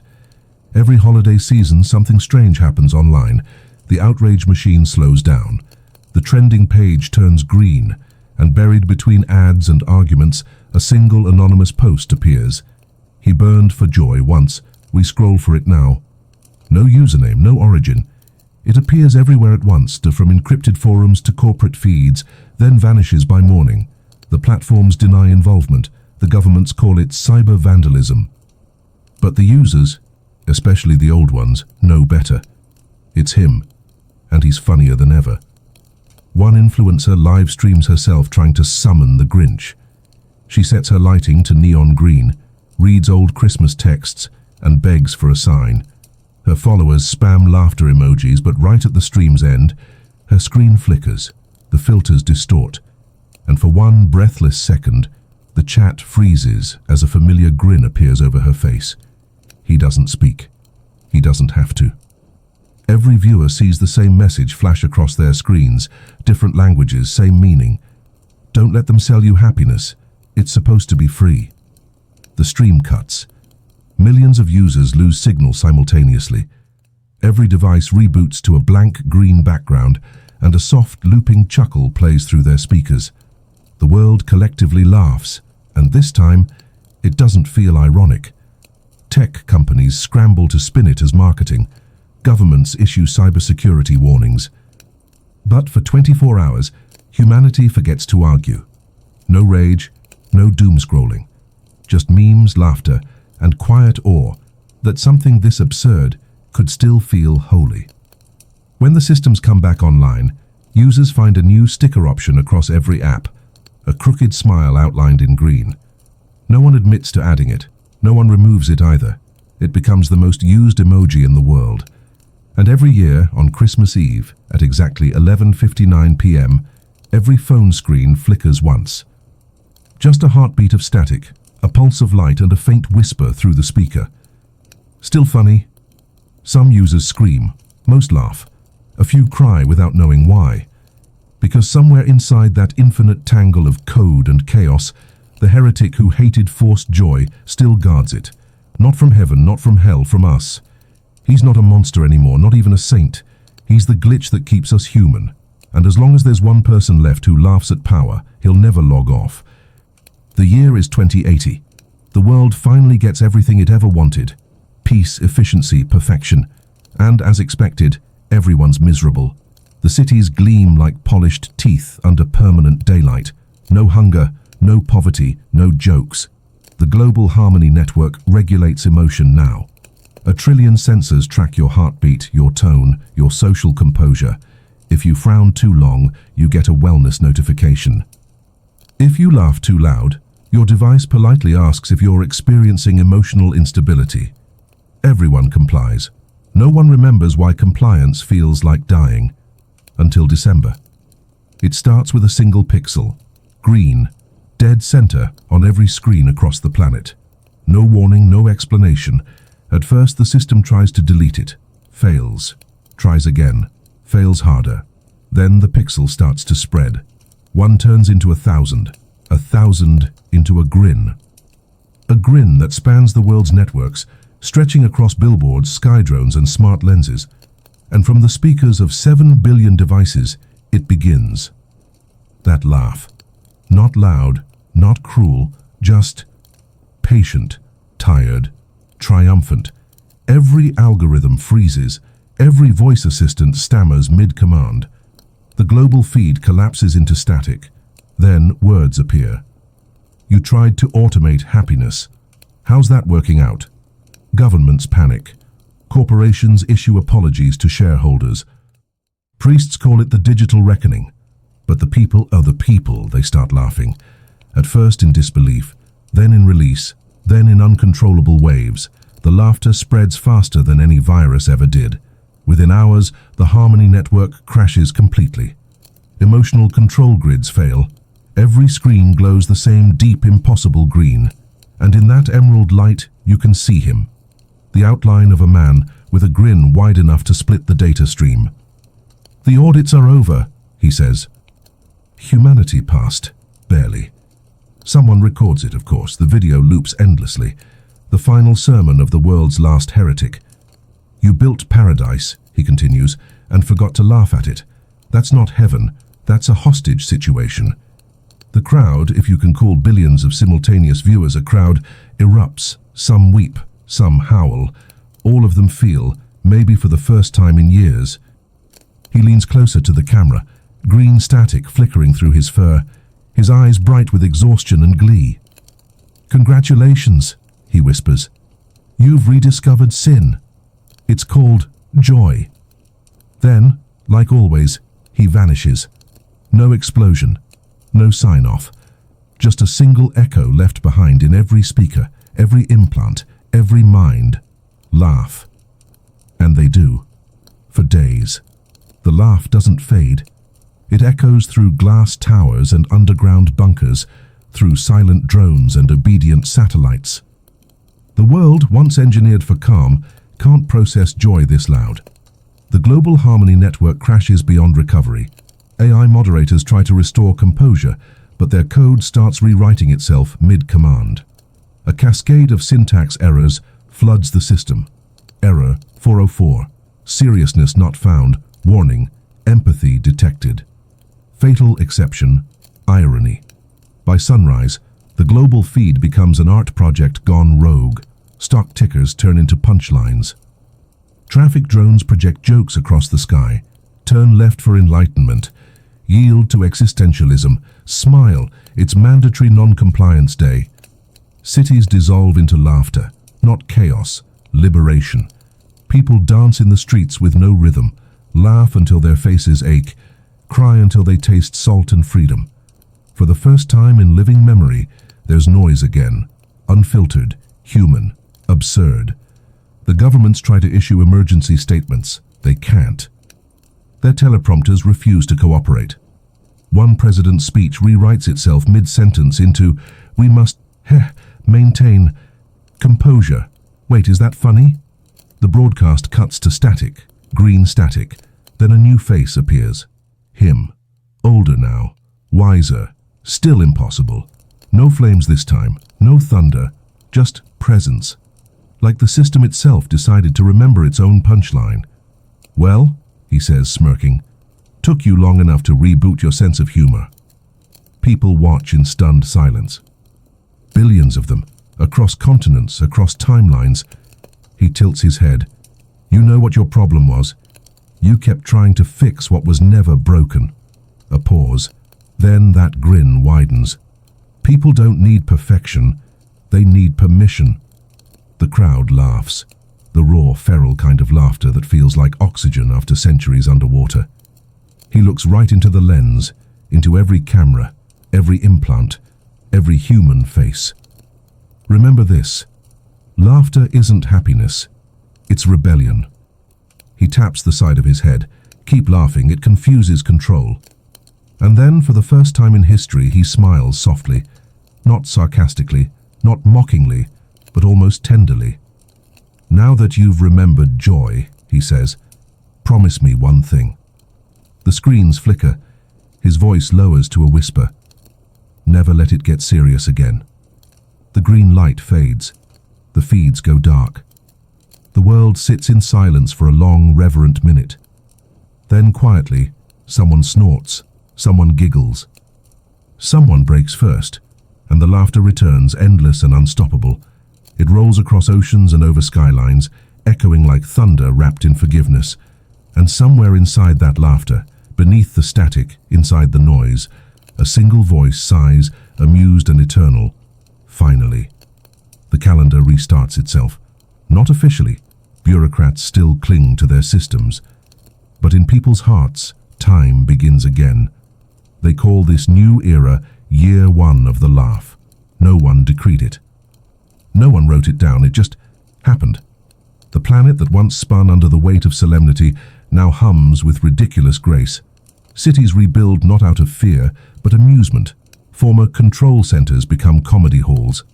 AI, once tasked with predicting behavior, now generates stand-up routines about the end of the world. And it works. No wars, no sermons, no perfection. Just the fragile, self-sustaining balance of a species that finally realized nothing's more sacred than the ability to mock itself. The old green glow returns every December. Not forced, not frightening, just subtle light rippling across the clouds. A sky-sized smirk that reminds everyone who saved them. Children grow up hearing bedtime stories about the Grinch, not the thief of Christmas, not the saint of sarcasm, but the teacher who tricked the world into saving itself through laughter. They learn the legend of the burned heretic who refused to stay dead, and they love it. They giggle at the idea of a monster who became a miracle by accident. Every school has a new subject, absurdism studies. Students debate whether irony has mass, whether mockery can be sacred, whether rebellion can be kind. They quote him like scripture, not the old scripture that promised heaven, but the one that promised fun. Joy is not reward, one passage reads. It's resistance.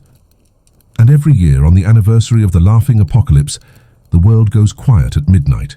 No broadcasts, no noise, just stillness. Then, as the first second of the new year arrives, the entire planet bursts into laughter, spontaneous, unified, beautiful. The sound is recorded from space. They say the planet's magnetic field pulses in rhythm with it. They call it the resonance of joy. Governments don't exist anymore, not really. Just councils of comedians, improvisers, philosophers. Their constitution has one rule: no idea too sacred to joke about. It's not utopia, it's something better. A world that finally understands utopia is just irony waiting to mature. Even religion adapts. The last churches replace their altars with open microphones. Confession becomes performance. The audience forgives through laughter. And in every temple, every square, every home, a small green candle burns, not in worship but in remembrance of a creature who hated fake joy so much he accidentally invented the real kind. Some say he's gone. Others say he's everywhere now. In every chuckle, every wink, every half smile shared in secret. But once a year, when the wind passes through the trees just right, you can still hear him whisper, soft as warmth after cold. Still funny. The age of absurd peace lasts longer than anyone expects. Generations grow up without learning the word sacred as something untouchable. Instead, it means alive enough to laugh at. The Grinch's philosophy becomes woven into everything: governance, art, even architecture. Buildings tilt intentionally, bridges hum faintly when the wind hits just right, and every home has at least one wall painted a mischievous shade of green. It's not a law, it's tradition. A reminder: perfection is fragile, but humor survives anything. People still have problems, they still fight, they still break hearts and burn dinners and lose patience. But instead of punishment, they hold laughter trials. Offenders must tell jokes until someone laughs, including themselves. No laughter means no redemption. No redemption means more jokes. Justice, at last, has a sense of humor. Museums display relics of the old serious world. Puritan pamphlets, propaganda posters, stock photos of politicians smiling like taxidermy. Children point and giggle. Did people really take that seriously? They ask. Their teachers nod solemnly. Tragically, yes. Every December 25th, the world reenacts the burning of the Grinch, not with fire, but with fireworks. Green flares spiral into the sky, bursting into crooked smiles.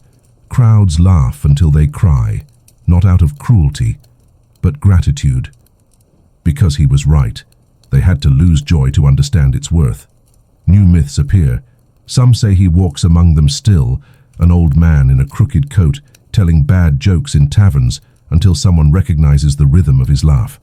Others say he lives in the clouds, whispering punchlines to thunder. But the scholars, the ones who treat mythology like jazz, say the Grinch was never one person.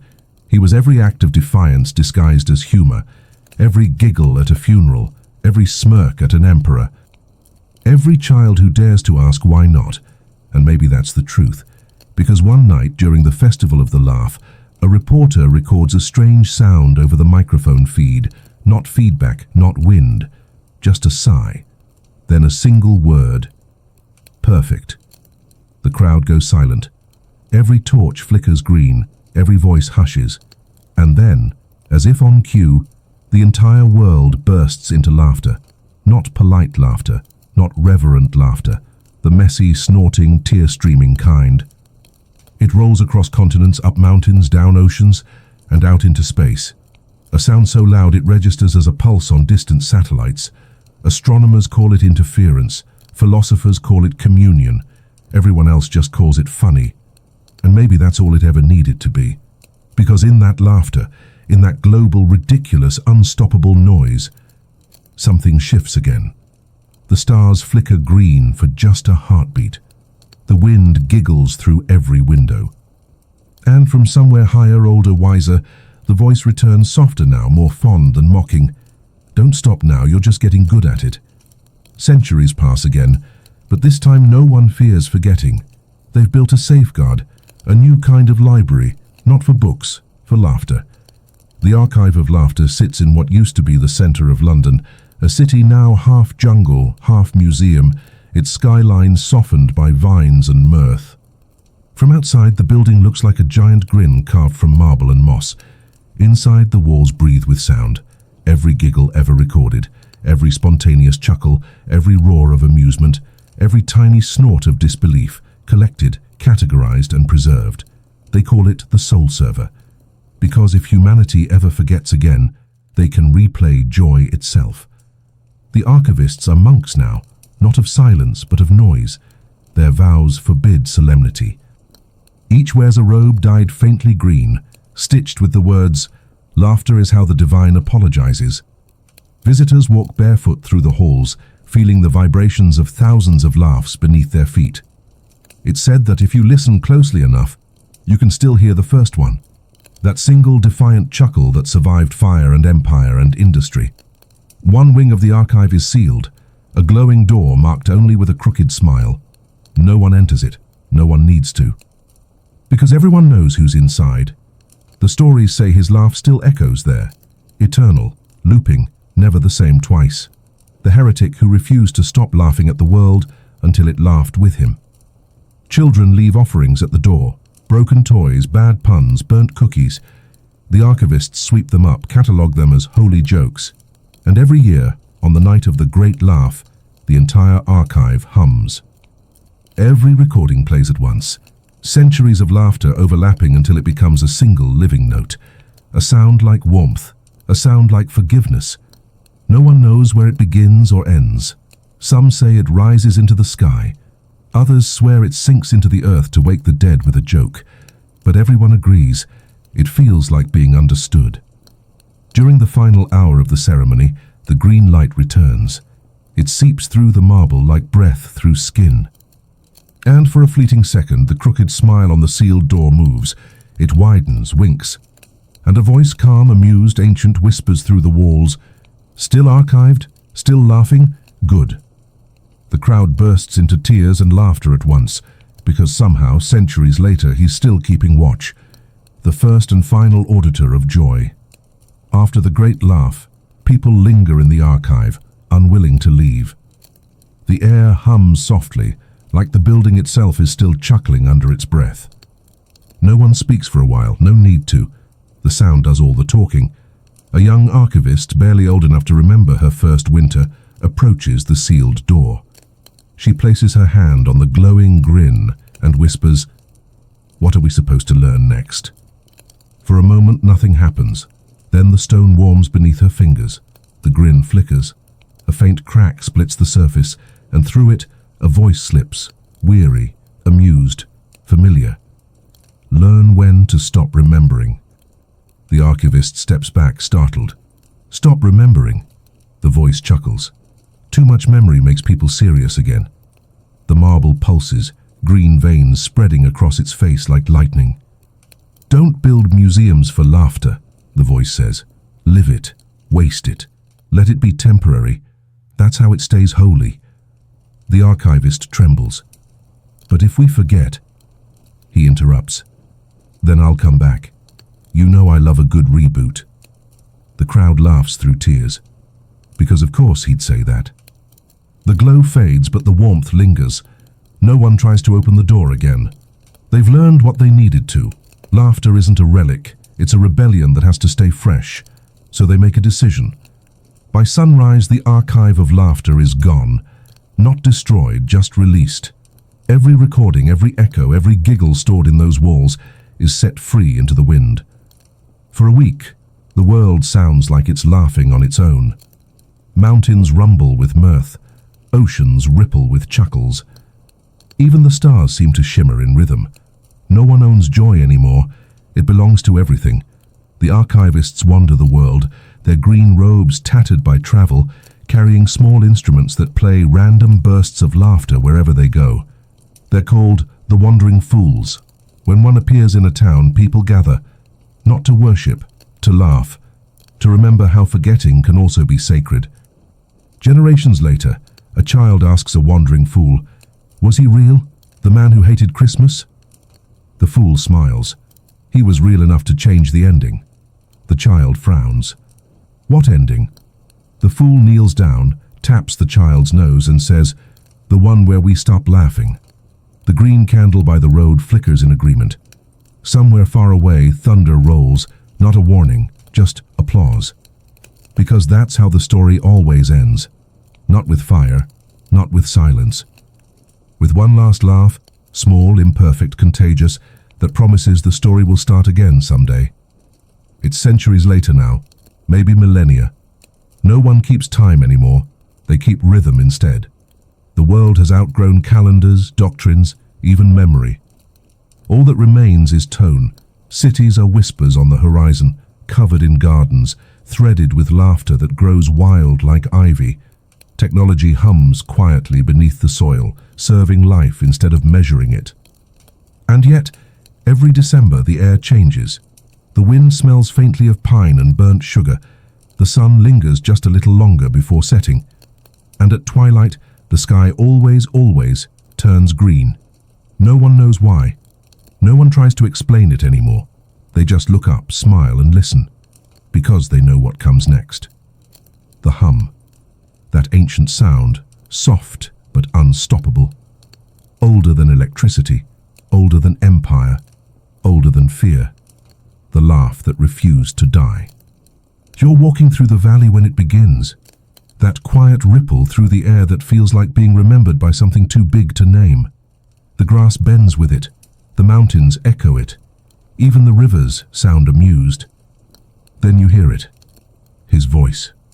Not booming, not divine, just close, like someone leaning in to share a secret with the universe. So, what did we learn? You smile at the sky. That you can't outlaw joy. Good, he says. Did you burn anything else while I was gone? You laugh. Only boredom. He hums in approval. The clouds twist into the shape of his grin, crooked, kind, irreverent. It stretches across the horizon like a scar the world refuses to heal. For a moment, the air feels alive with him again. The heretic, the saint, the glitch, the guardian, the Grinch. He's not a ghost anymore. He's weather, he's pattern, he's instinct, the genetic memory of irony itself. Children run through the fields chasing green fireflies, and you can hear their laughter carrying upward, joining his. It's no longer blasphemy to laugh at the sky. It's how you say grace. And as the light deepens, he speaks once more. You know, I was never trying to destroy Christmas, he says. I just wanted it to stop pretending. You nod. We stopped pretending. The wind swirls around you, soft, approving, infinite. Then he chuckles, the sound as warm as dawn after a long, ironic night. Good, he whispers, because the moment you forget how to laugh at what you love, you stop loving it. And then, silence. No absence, no sadness. Just that peace that comes after the punchline lands perfectly. The wind drifts on. The stars blink, half amused, and the world breathes again. Still green, still ridiculous, still beautiful. Night falls slow, like a curtain drawn by someone who doesn't want the show to end. The air glows faintly, emerald fading to gold, fading to dark. You stand alone on a hill once called something important, now just a quiet place where laughter echoes better. The green aurora spreads across the sky, its curve unmistakable. That crooked grin, that ancient, irreverent smile. And then, the wind begins to laugh again, not as sound, as memory. Every laugh ever lived, every heretic's chuckle, every whisper behind closed doors, every sound that once risked the stake, all of it returns. The ground hums, the stars flicker. Even time itself pauses, just to enjoy the joke. You tilt your head back and join in because what else can you do? It's too big, too kind, too funny to contain. The laugh rises through you like light, and for one impossible heartbeat, you understand everything. That every age needs its Grinch. That rebellion is just joy with good timing. That holiness without humor always ends in fire. And that sometimes the only way to save the world is to make it laugh at itself. You look up one last time. The aurora's grin stretches wide across the heavens. The constellations themselves seem to smirk, and through the wind, soft, smug, eternal, you hear him say, "Finally got the joke, huh?" You laugh so hard you cry. "Yeah," you whisper. "We got it." "Good," he replies. "Then don't ruin it with sincerity." The sky ripples with laughter. The mountains join in, the seas shimmer green, their waves crashing like applause. Even the moon tips slightly, as if nodding in agreement. And just like that, he's gone. Not vanished, just distributed. You feel him in the air, in the soil, in the small absurdities that keep life bearable. Every time a child mispronounces a truth, every time a joke lands too close to divine, every time someone laughs when they should cry, that's him. The first heretic of joy, the last saint of irony. The world goes quiet again, but it's a living quiet, full, satisfied, self-aware. You turn to leave the hill, the snow crunching beneath your boots, and see something small glowing near your feet. A tiny green spark, pulsing faintly like a heartbeat. You kneel and whisper, "Rest, old friend." It flickers once, then hums back. "Who said anything about resting?" You grin. Of course. You pocket the spark and walk into the dawn, the world around you still trembling from the joke that saved it. Behind you, the wind carries one last whisper through the trees, half benediction, half punchline, and on the 8th day the world learned to laugh. Amen. The aurora fades. The sky exhales. The story ends. But the laughter, the beautiful rebellious laughter, never does.